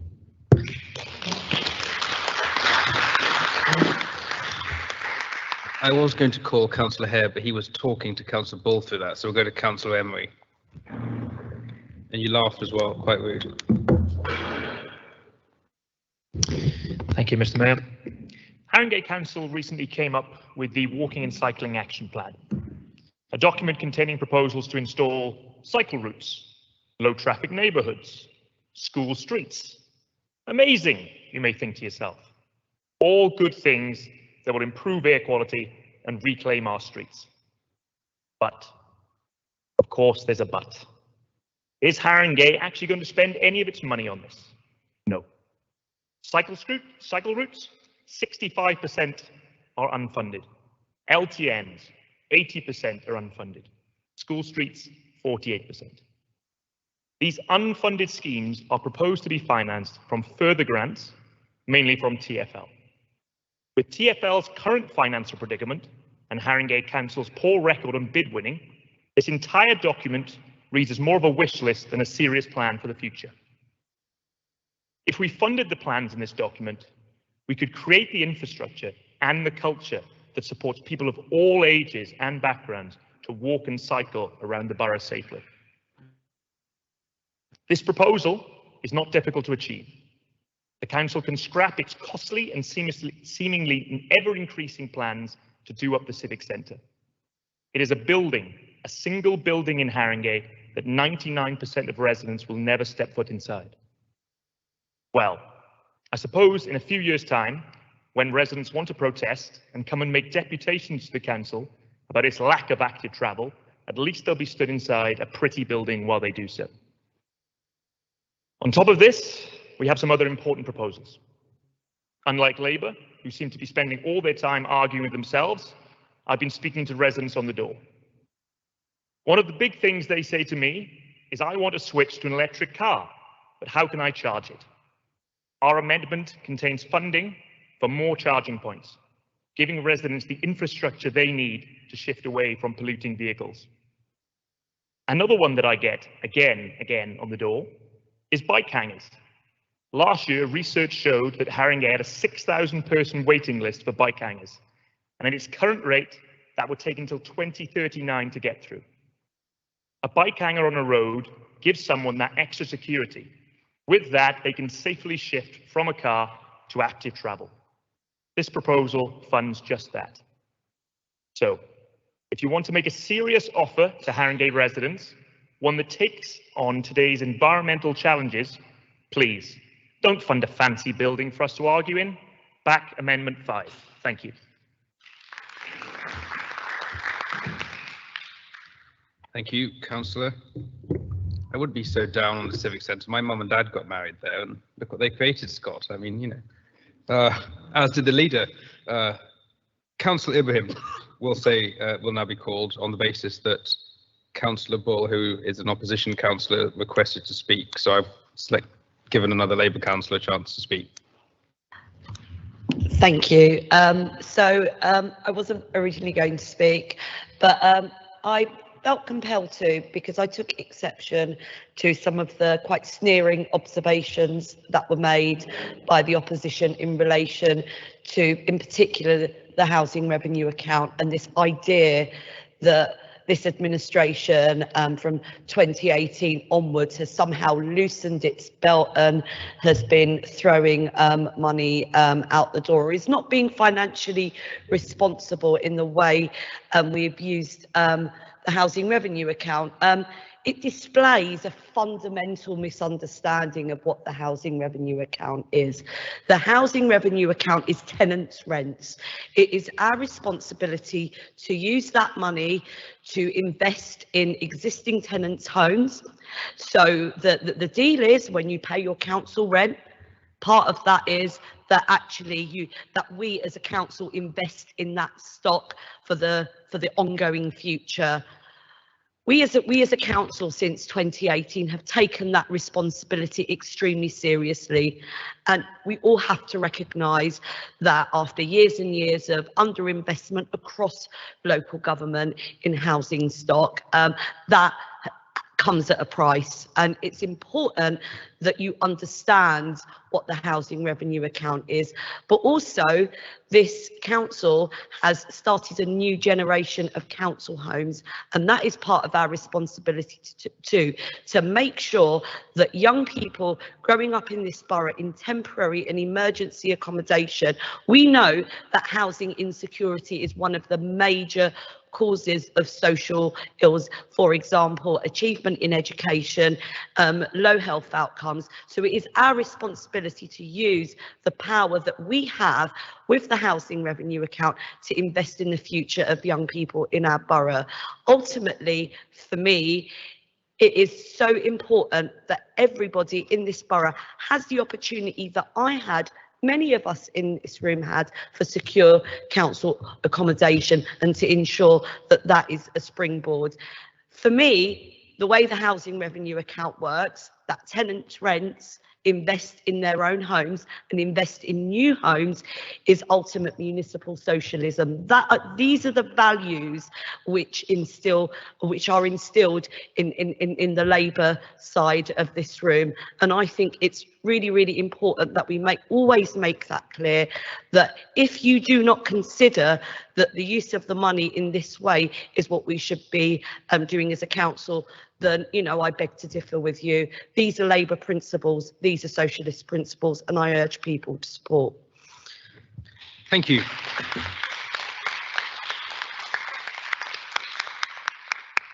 And within 3 minutes, you actually beat Councillor Schiller. That was 255. So well done, Councillor Bim.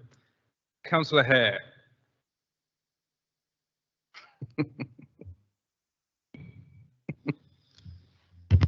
Thanks very much, Mr. Mayor. Mr. Mayor, this Labour Council is proposing to splash out to spend £45 million on refurbishing the new build council offices and new build. Yes, let's do it, you say. The Civic Center is listed, so we must.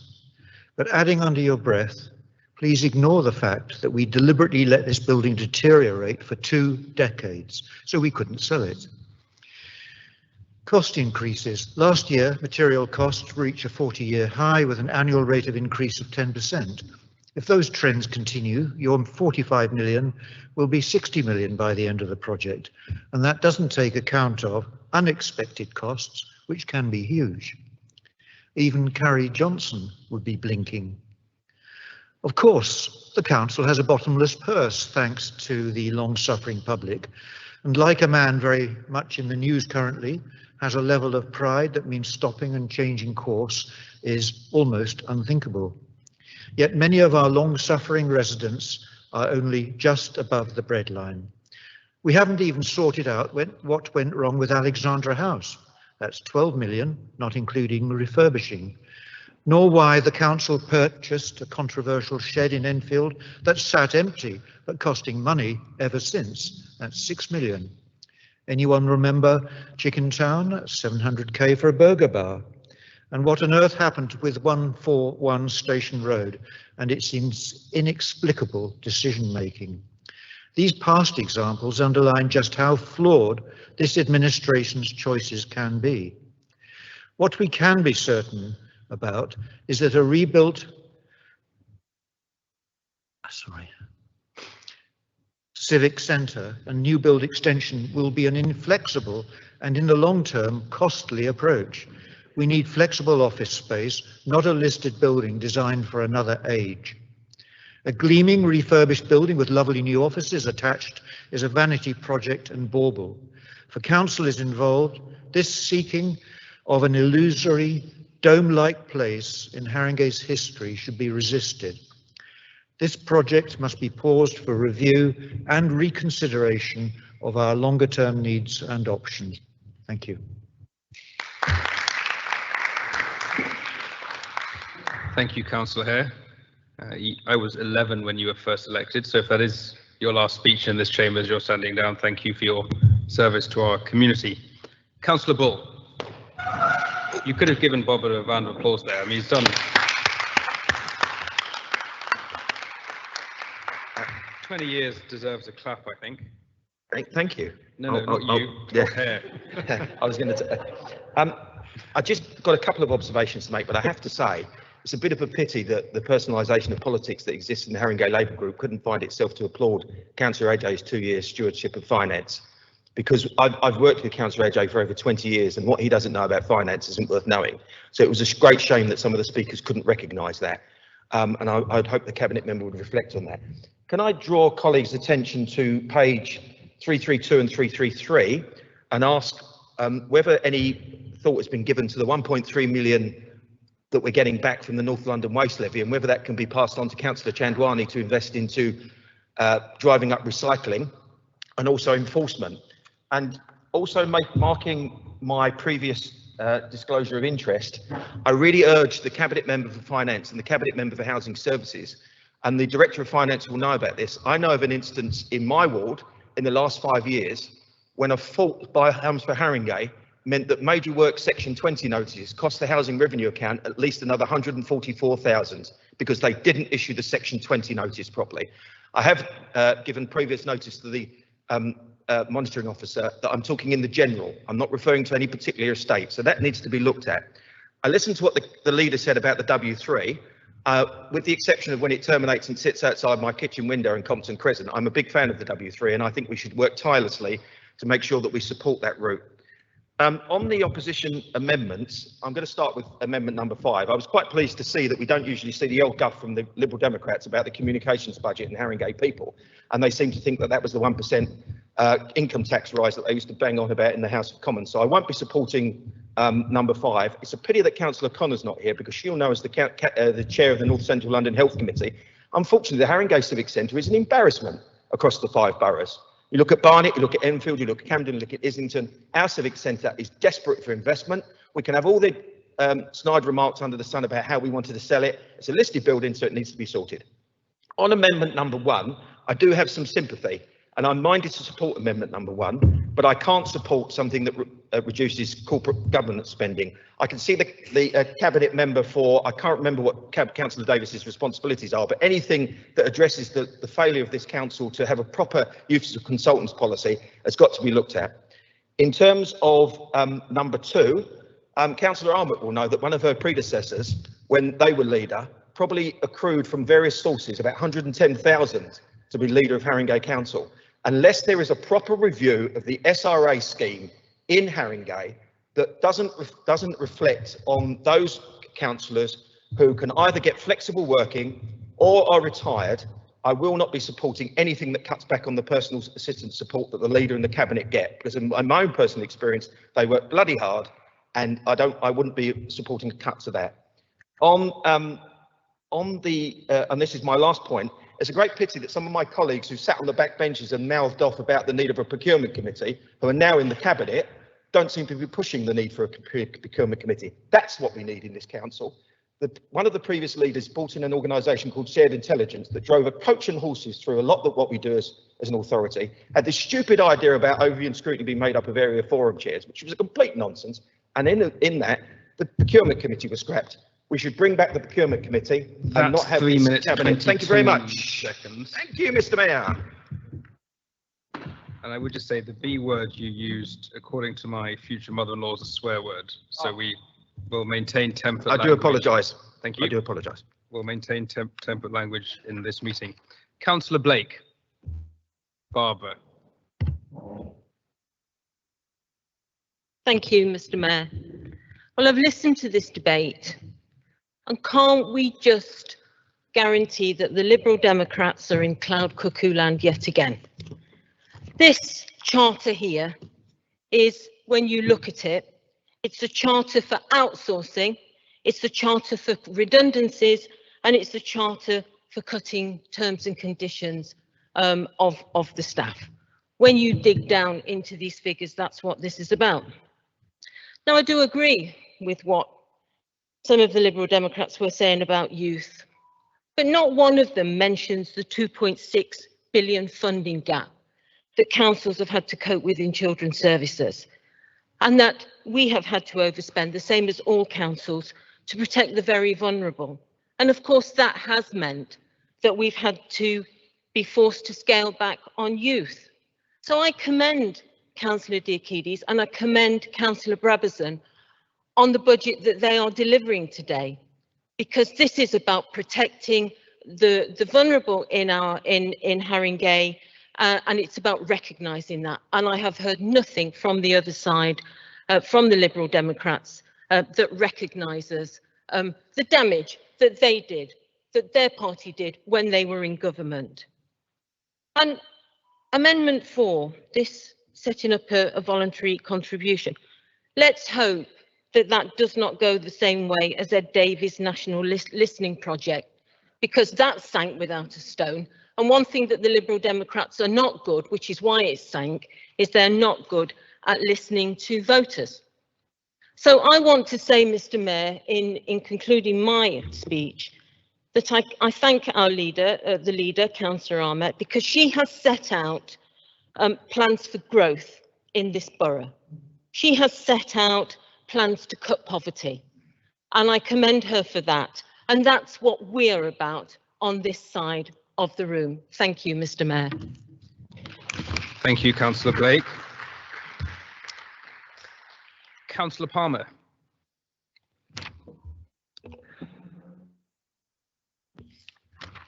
Thank you, Mr. Mayor.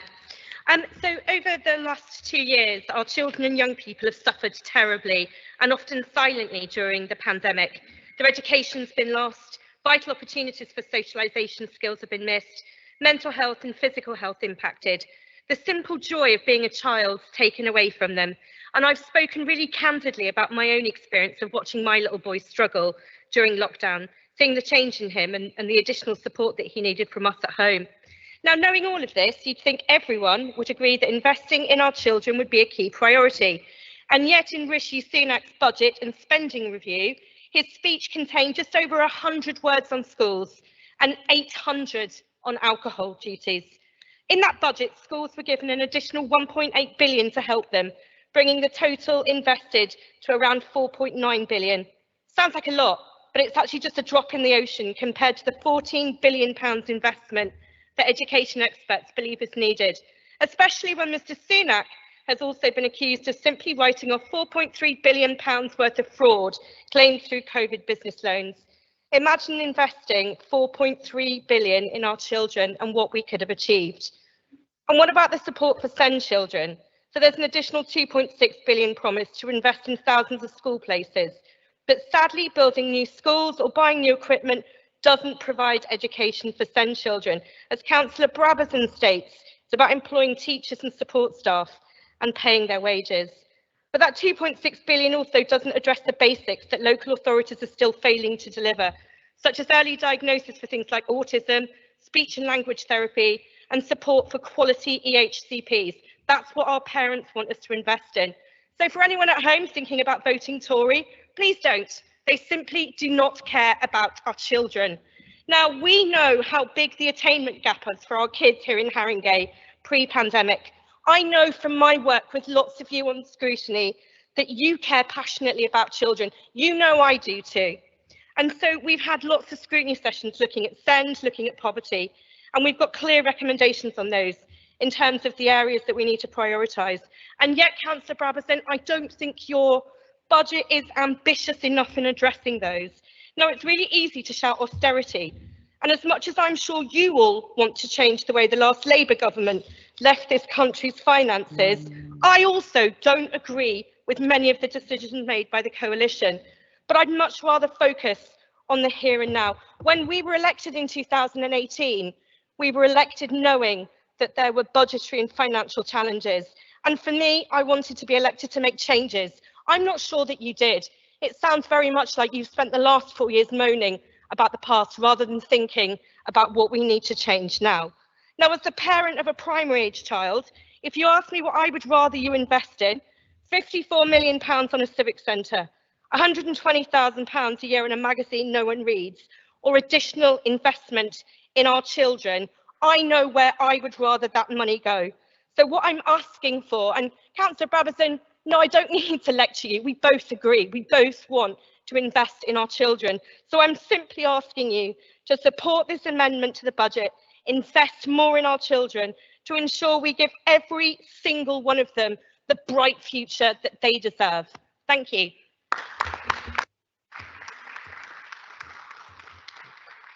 Thank you, Councillor Palmer. And if you don't speak at the next council meeting, best wishes for the future. So I believe you're not standing again in May. Councillor Gordon. Yep, good to go. Thank you, Mr. Mayor.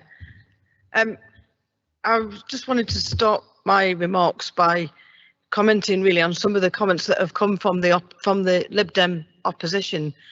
And some of those arguments, I've been amazed really at how feeble and wishy-washy those arguments have come across. You know, the opposition to the spend on the on the Civic Center. So on the question of don't spend on it, but actually what you should have done is spend on it. One of your proposals talks about, well, I think the comment was that you got no idea how much that proposal would raise. And the other proposals are just talking about staff cuts. I think rather than no idea how much the proposal would raise, it's just that you've got no ideas. But for Labour, what this budget represents is that we are talking about changes. We have come into office talking about changes, and one of the biggest and most important changes to people's lives has been the provision of council homes, and that's been the flagship policy of this particular administration. And I can tell you now that when we come in and we make promises about building council homes, that's what we've been delivering on. And we've now got 1,000 council homes that have started on site. And I think that is a major achievement. And that's why I'd be supporting this budget and recommending Labour's budget. These are Labour's achievements actually in office. Providing homes for families. We have pushed the boat out as far as we can in the budget restrictions that we are able to make sure that our housing programme is providing family-sized homes. That's exactly what people in Haringey need. And only last week, the leader and myself went to visit one of the tenants that's just moved into a brand new flat. And it was her comments to us that told us about how much moving into that home has transformed her life. Those were her words. What we're doing in this borough is making sure that we have got a massive investment into the borough. And a massive investment on our housing programme has been part and parcel of everything we've been working towards over the last 4 years. And that will continue. Over the next 10 years, we will see a £2 billion investment into new build council homes and into our stock to make sure that the council housing stock will reach decent home standards, and we will have transformational approaches on places like Broadwater Farm so that we can make sure that our population, our residents, are living in the homes that they deserve. And not only that, we're sticking to our promises, to Labour's promises, to make sure that our housing programme is a green programme as well. We've adopted already employers' requirements that ensures that we will be having zero carbon schemes from design right through to construction. Everything that we've done in the housing programme is underpinned by our commitment, Labour's commitment to a green agenda. Whether that is about low carbon heat sources, whether it's about the way in which we design the houses to make sure that we maximise on heat and light. It's been a genuinely thrilling programme to be part of, and I think that that has been recognised by the commitment that we've had from the Mayor of London in terms of the grant that we've received. And I just want to conclude my remarks, thank you, can see you looking at me, is just to say that one of the other things that we've done in this borough is to make sure that we have supported what the borough represents as a small business borough, to make sure that we can come out of the pandemic renewed and ready for recovery. And that's been recognised, as I tried to say earlier on, by winning the Best All-Round Small Business Borough Award. It was an award that was presented to us by London Councils and the Federation of Small Businesses, and I think that is a major achievement. Thank you for indulging me on that.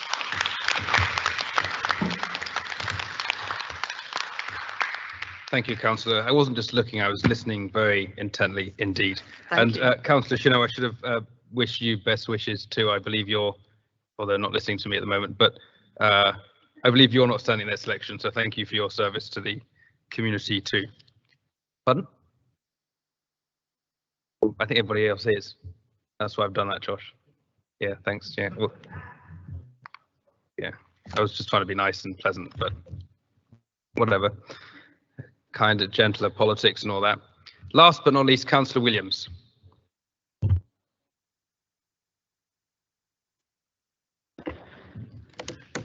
Mr. Mayor, I understand that Councillor Mitchell's chomping at the bit over there also. I don't know. Anyway, I mean, I I'm most struck by the absolute paucity of content of this amendment to our budget, which I think runs to 400 pages, does it? We have one from the Lib Dems. So here we have an authority that is investing in our children, bucking a national trend and investing in the reading skills and the facilities for the modern age that our libraries can provide to our young people, not just to instill a love of reading and of books, but also to provide that after-school wraparound facility that our children need to be able to access that additional support that quite rightly has been pointed out by several speakers this evening has been lost to a whole generation of children, I think, not just in this borough, but across the world. So I'm very proud that we can go against what is happening in the rest of this country and invest £1.7 million in our libraries. We're also investing additional support in the poorest area of this borough, the Northumberland Park ward, where we have now a composition workshops for the children of Northumberland Park. There can be singer-songwriters. They can learn to compose symphonic music. They can learn classical musical instruments at Duke Aldridge Academy outside of normal school hours on a Saturday morning and during the week. These are new services that we're providing to our children in Harringay post-pandemic to try and give them that rich education that they so desperately needed during the pandemic and really couldn't access remotely.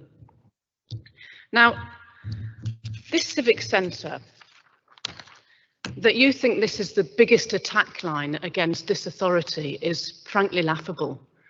That we wouldn't have a building that we could be proud of, that our residents could be proud of, that our residents can come and engage in the community activities and that hold their meetings, to see democracy being done, to have a place where our 2,500 employees, who won't all be sitting in bedrooms working for the rest of their careers, we will need offices and we will have to pay for workspace. Now, some people may have lots of spare rooms in their homes that they can convert into offices during the pandemic, but many people don't have those sort of facilities and will need to be coming into offices to work, and we know that. And we know that just saying nobody's ever going to work again is a ridiculous notion. To say it's a vanity project to have a civic centre, a local authority without a centre, is just frankly ridiculous, and point me to another authority that decides it's not going to actually be in its authority to run the authority. Ridiculous notions. And let me come again to the notion that our services should be run by charity. How regressive a point is that we will provide our services to our community through them providing charity to us? That's taken us back to the Victorian ages, and certainly not something that I would endorse. And let me see what else we have here.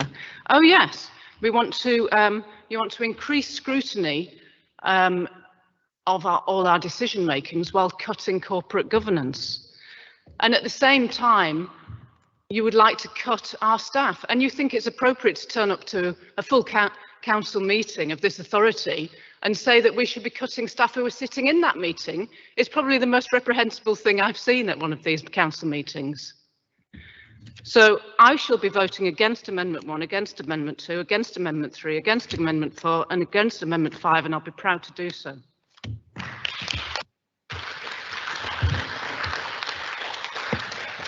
Thank you, Councillor Williams. It's been brought to my attention that Councillor Mitchell indicated he wanted to speak. I hope Councillor Dixon won't mind me acknowledging it's your last meeting, Peter, so thank you for your service to our community. And I'll give you the chance to say a few words. Okay, thank you, Mr. Mayor. The Leader of the Opposition said that we need to be honest about the figures in our budget. Well, it would be good to have some honesty from the Liberal Democrats as well about their amendments. As others have said, which jobs are going to be cut in order to finance their amendments? And when Amendment 1 says employ more staff, presumably it means employ fewer staff because it's listed as a saving. And what's the cut in corporate governance spending? It looks like a figure plucked out of the air to make Amendment 1 add up. But I really wanted to talk about the Civic Center, which is a landmark in my ward. The Liberal Democrats want us to believe that if you leave the Civic Center to rot, we can have a whole host of wonderful new things instead. Well, it's a listed building, and if we neglect one of our listed buildings, it completely undermines the council's role in requiring owners of listed buildings to carry out essential works. I wasn't clear from what the Lib Dems said about the Civic Centre, but it would appear that they do accept the need to spend something like 12 million on essential repairs. But that just doesn't make economic sense at all, because we would still be left with a large building that we couldn't use. Now, the refurbishment programme is already in the budget, and if we add the annex, it will result in offices that are fit for the future, spaces that can be used by the public and the community groups.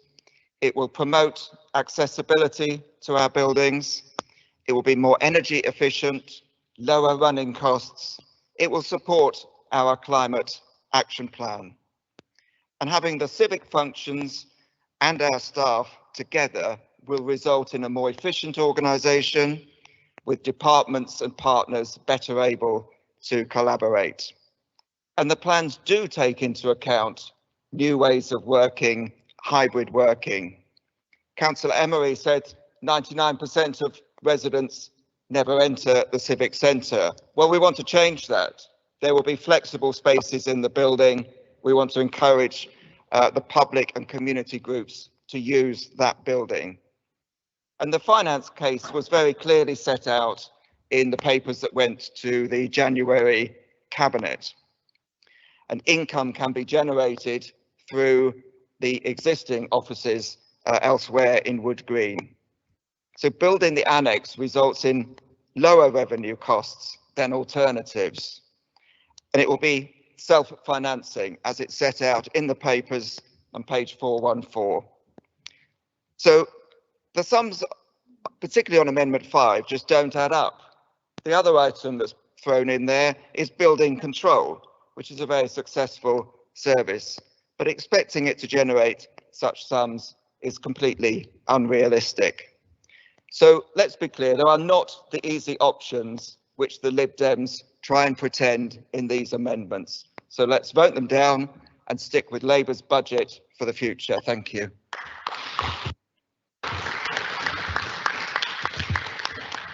Thank you, Councillor Mitchell. So we'll now go to the wind-ups. Councillor Dennison, you'll have 5 minutes. Thank you. I'm going to go through points in some order, if that is okay. Councillor Diakides, I agree that the investment in the demand-led services are definitely needed. Yes, they have been in crisis management for too long. It kind of just shows the fact that you haven't really taken action earlier. You have been in control of the council for the last 50 years, and this might be a bit of a theme of my comments back to you. Councillor Ahmets, this is a no cuts budget. Really? She's not listening. £55 million of revenue savings you need to get in the next 4 years. I don't consider that as a no cuts budget. You've got to find them if you're elected again, and we will make sure you get held to account for them. Using £11.7 million of reserves that are finite, again, is not a sustainable position to be in. It seems that just slight political amnesia for everybody.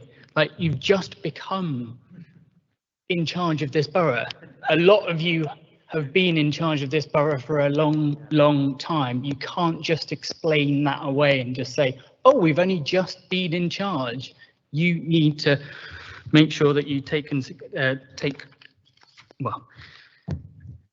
what's next? So Luke, thank you very much for saying that 10% of revenue will be used up on interest payments. It just shows how important it is to make sure that we do scrutinise these capital budgets as much as we can. The Walking in Action Cycle Plan, as Councillor Say said, Amendment 5 shows exactly why we need to have Amendment 5, because as Councillor Emery said, most of everything is unfunded. It's like, great plan, we love it, we need the money, and that's what Amendment 5 does. Councillor Dixon, we need to invest in our youth now. Time is now to, I don't know what song that was, Maloko maybe. Councillor Brabazon, we are completely aware of our corporate parenting responsibilities. I wish you would tell some of your Labour colleagues that if they turn up regularly to the Corporate Parenting Advisory Committee, because they're often not there. Again, highlights the fact, yes, we're glad that you're putting money into these demand-led services, but it basically highlights that you haven't done it before. Sakina, thank you very much for showing how important it is to make sure we have adequate funding, and the fact that the government won't give it to us. We have a serious amendment to make sure that we have actually the right type of funding in that, and that we need to do it locally to make sure we have the right things locally and not rely on the Conservatives to do it for us. Councillor Desnevers, I think the only legacy that we have in Haringey is the fact that Labour's been in charge for 50 years and have mismanaged everything that they've been in charge of, unfortunately. Councillor Carlin, I've got quite a bit for you. I live in Tottenham. Please don't tell me that I don't know what happens in Tottenham. Labour have got the only record of trying to sell off historic buildings in this borough. Councillor Edgley tried to sell off Ali Pali. That didn't happen, but then when we did sell off Hornsey Down Hall, didn't we? That was great. So listed building, we have money, and there will be money invested in that listed building. We will make sure it gets up to listed building status. That is the whole point of the amendment. Councillor Emery, again, thank you very much for saying how much bike hangers, all the underfunded stuff that we need to get funded as soon as possible. Councillor Ibrahim, Haringey's paid out the 4th most of any local authority in this country about housing disrepair in the last 4 years. That's what you've done.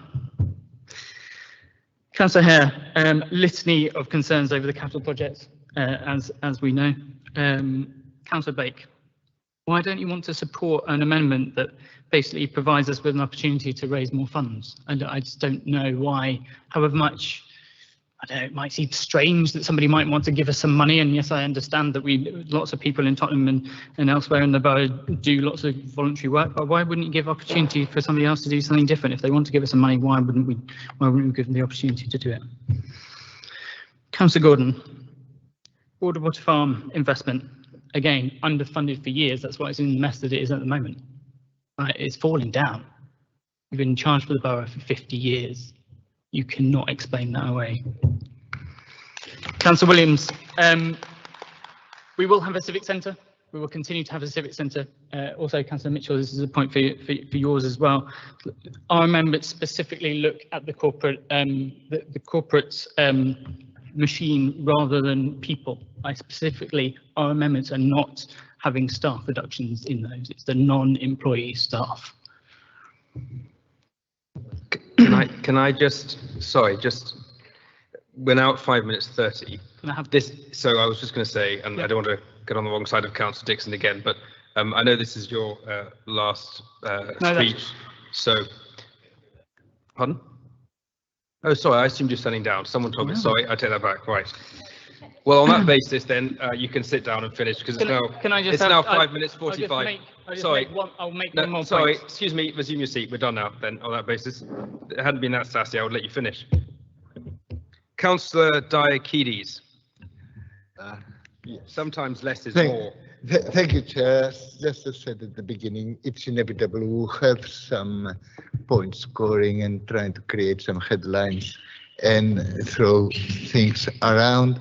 I take it in the spirit, nevertheless, until now that some of the statements are made who are erroneous, and I'll try to correct them, were done in good faith and not deliberately as distortions.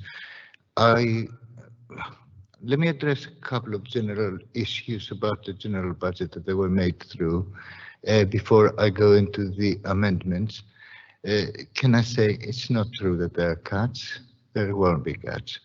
Absolutely, read please the papers carefully.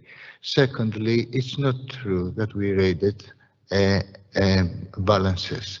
Please read the papers carefully and see that, for example, I assume that you're referring to the collection fund smoothing reserve that you see there. Just try to find out, ask the director to explain to you afterwards, not wasting time now, about what it means. It is about the fluctuations in the collection fund when money comes in and we've got to pay out and so on. It isn't a reduction of that one. As I said, there's no reduction on the overall council balances, reserves and contingencies about it. Those who have going through this, the budget, through the scrutiny budget, I assume would have been up to date, you know, on those things. Well, I do appreciate that we're not experts, all of them, all of us, including myself, quite frankly, and sometimes we can get confused about things. If you take the issue, for example, that is touched upon again and again and explained again and again about the Civic Center investment. As it stands, we have an obligation to keep that building. As it stands, for all these cuts we had over the years, all the things, etc., it is underinvested in it. There's no doubt about it. It costs us increasing amounts of money on maintaining it. It is energy inefficient, and because of various conditions, including asbestos, most of it cannot be used easily. So if we don't do anything with it, if we don't anything with putting it up to the proper standard, then it will cost us money. They will be costing us on security, on maintenance, repairs, all that kind of thing, and increasing amounts of money. By making the investment that we said here, we not only will bring it into a state where there won't be the same level of maintenance, the same level of energy, etc., but it will be usable space for modern standards, etc. That in itself is going to save us a lot of money. And the whole thing is, people who have followed the story from the very beginning, we went backwards and forwards with proposals and asked officers to do more feasibility studies to prove that it is self-financing and if anything is saving in the future. There's nothing there like golden taps or I don't know, expensive wallpapers or whatever of that kind of thing. It's just basically doing the proper thing and at the same time being self-financing and probably even generating savings in the longer run, as it will enable us to use more flexibly other buildings in borough and use staff more effectively and efficiently, staff spaces. That in itself now could be. I won't continue very much on that on that line. But it is crucial as well for the Amendment 5 that you say, because if we don't do the Civic Center, we're not going to reduce in any way the budget to the point that enables these other investments, the other proposals there to be funded. It won't make any difference, to be honest. If anything, it would be even more expensive than that. And I think we have to understand that. I know it makes an easy headline to say 45 million, you know, here we could spend the 45 million another. No, it's not. It's not the same thing. The one doesn't cost you anything and will win. It will gain some money. The other does. All right, and that's the point. When I go to the amendments, nevertheless, and I look at all of them, I've got a lot of sympathy. with a lot of them. Absolutely. Who doesn't want amongst us? We all want to invest as much as we can possibly on all the green issues that you're referring to here, on all the youth services, etc. And I think we ought to make every effort. As various cabinet members explained already, we are doing quite a lot. If you look at the budget inside very carefully and looking at current years, you find that we do quite a few of those things. There's, you know, if not all, I would like to spend more on those things. And then definitely I want to work them realistically and provide them. Now, the thing is, at the moment, we need to make sure that we have concrete proposals in the budget, and if necessary, use the various provisions we've got of one kind or the other to increase them and also identify additional funding. A lot of the funding for some of those initiatives would be coming from elsewhere. They were coming from the GLA, they were coming from the special government fund, or even from the private sector in very particular cases. For example, the electric points and things like this. So we've got to make sure that we get it right. And I don't have any objection on working on that one gradually and get proper concrete proposals to put in. The amendment, the amendment proposed about the improving, I don't know, just say, creation of a capital program and property scrutiny committee.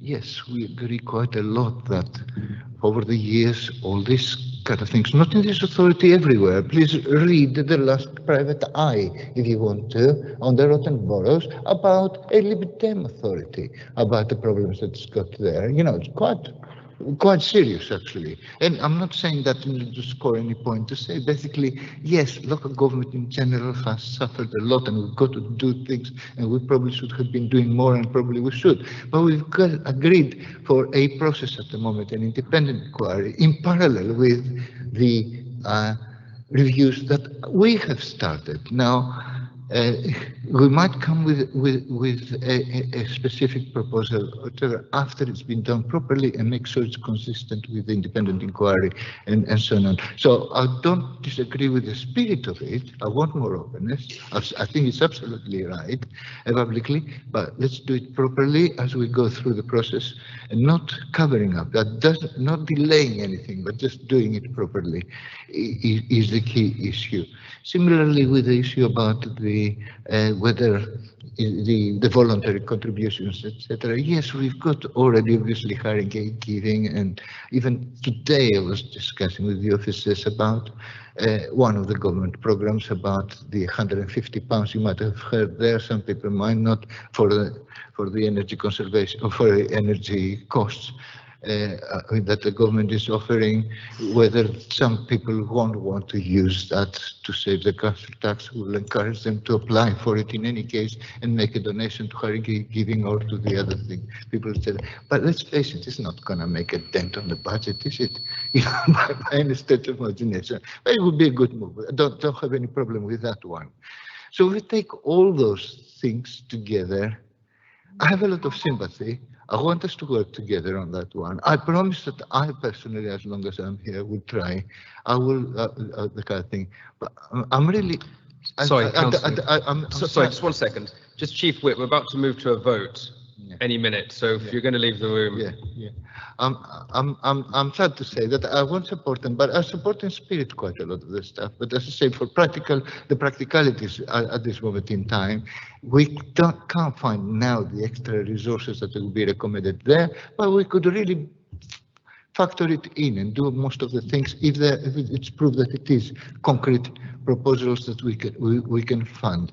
And one point that was made, I think I ought to do, when I was making the introduction, I did say that it's not one person or one thing that creates the budget and reaches here. Of course, it's been the previous cabinet members, the previous things as well. All of that is built towards it. Apologies if I gave the impression that we think that suddenly everything happened in the last 6 months. No, it's building up on over a period of time by all of us, actually. Okay, Councillor, that's 10 minutes. Take your seat, please. Yes, so, yeah. Thank you. Okay, thank you.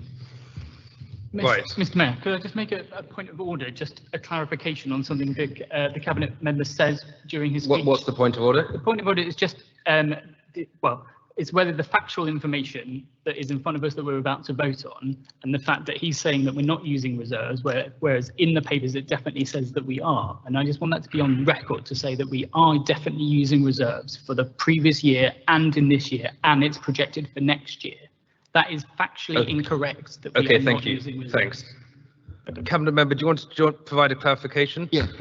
Can I say, we always use reserves. We're moving, you know, we just always, stand up, thanks. We always use reserves. The point is whether we've got the same level of reserves and adequate reserves for the level of risk. I don't want this to... That is the point.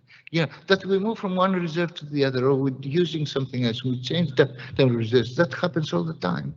You know, that is the purpose of a lot of those reserves. Okay, well, we're not going to continue the debate. We've had a very thorough debate and we've let as many colleagues contribute as possible. I hope that provides you with the clarification you're seeking. Now, we shall move to a vote on each of the amendments. Taking Amendment 1, all those in favour?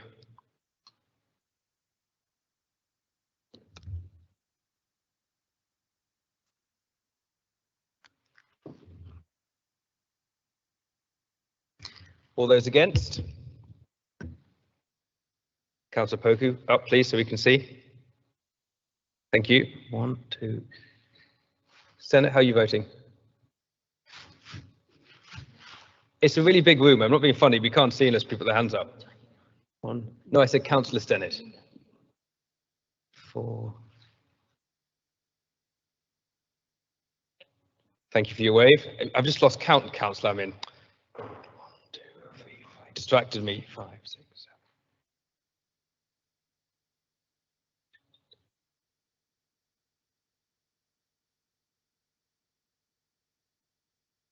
Oh, hold on. Yeah, 4 over there. Yeah, that makes sense. Any abstentions? So that is 29 against the amendment, 10 in favour and 1 abstention. So Amendment 1 falls. Right, in respect of Amendment 2, all those in favour?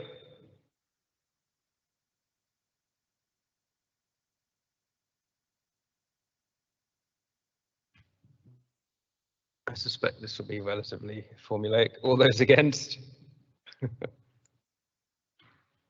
Okay, no change. Right, thank you. And yeah, Gideon, you've been here long enough. I was about to come to abstentions. Any abstentions? Thank you. Amendment 2 falls. Amendment 3, all those in favour? Uh, 11. All those against? No change. Thank you. 29. And I suspect there's no abstentions because they all voted. So Amendment 3 falls. Amendment 4, all those in favour?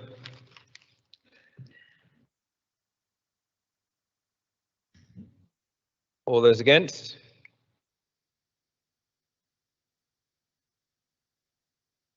Thank you.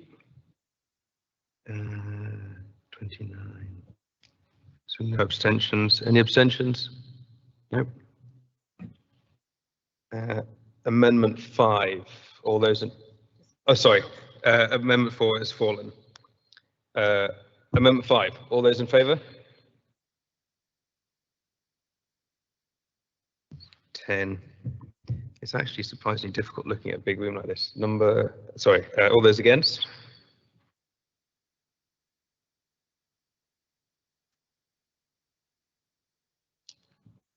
Against. Any abstentions? Nope. Amendment 5 has fallen. So none of the amendments have been passed. In respect of the substantive recommendations contained at page 330 of the agenda, section 3.1 of the main report, items A to O, all those in favour of the substantive motion?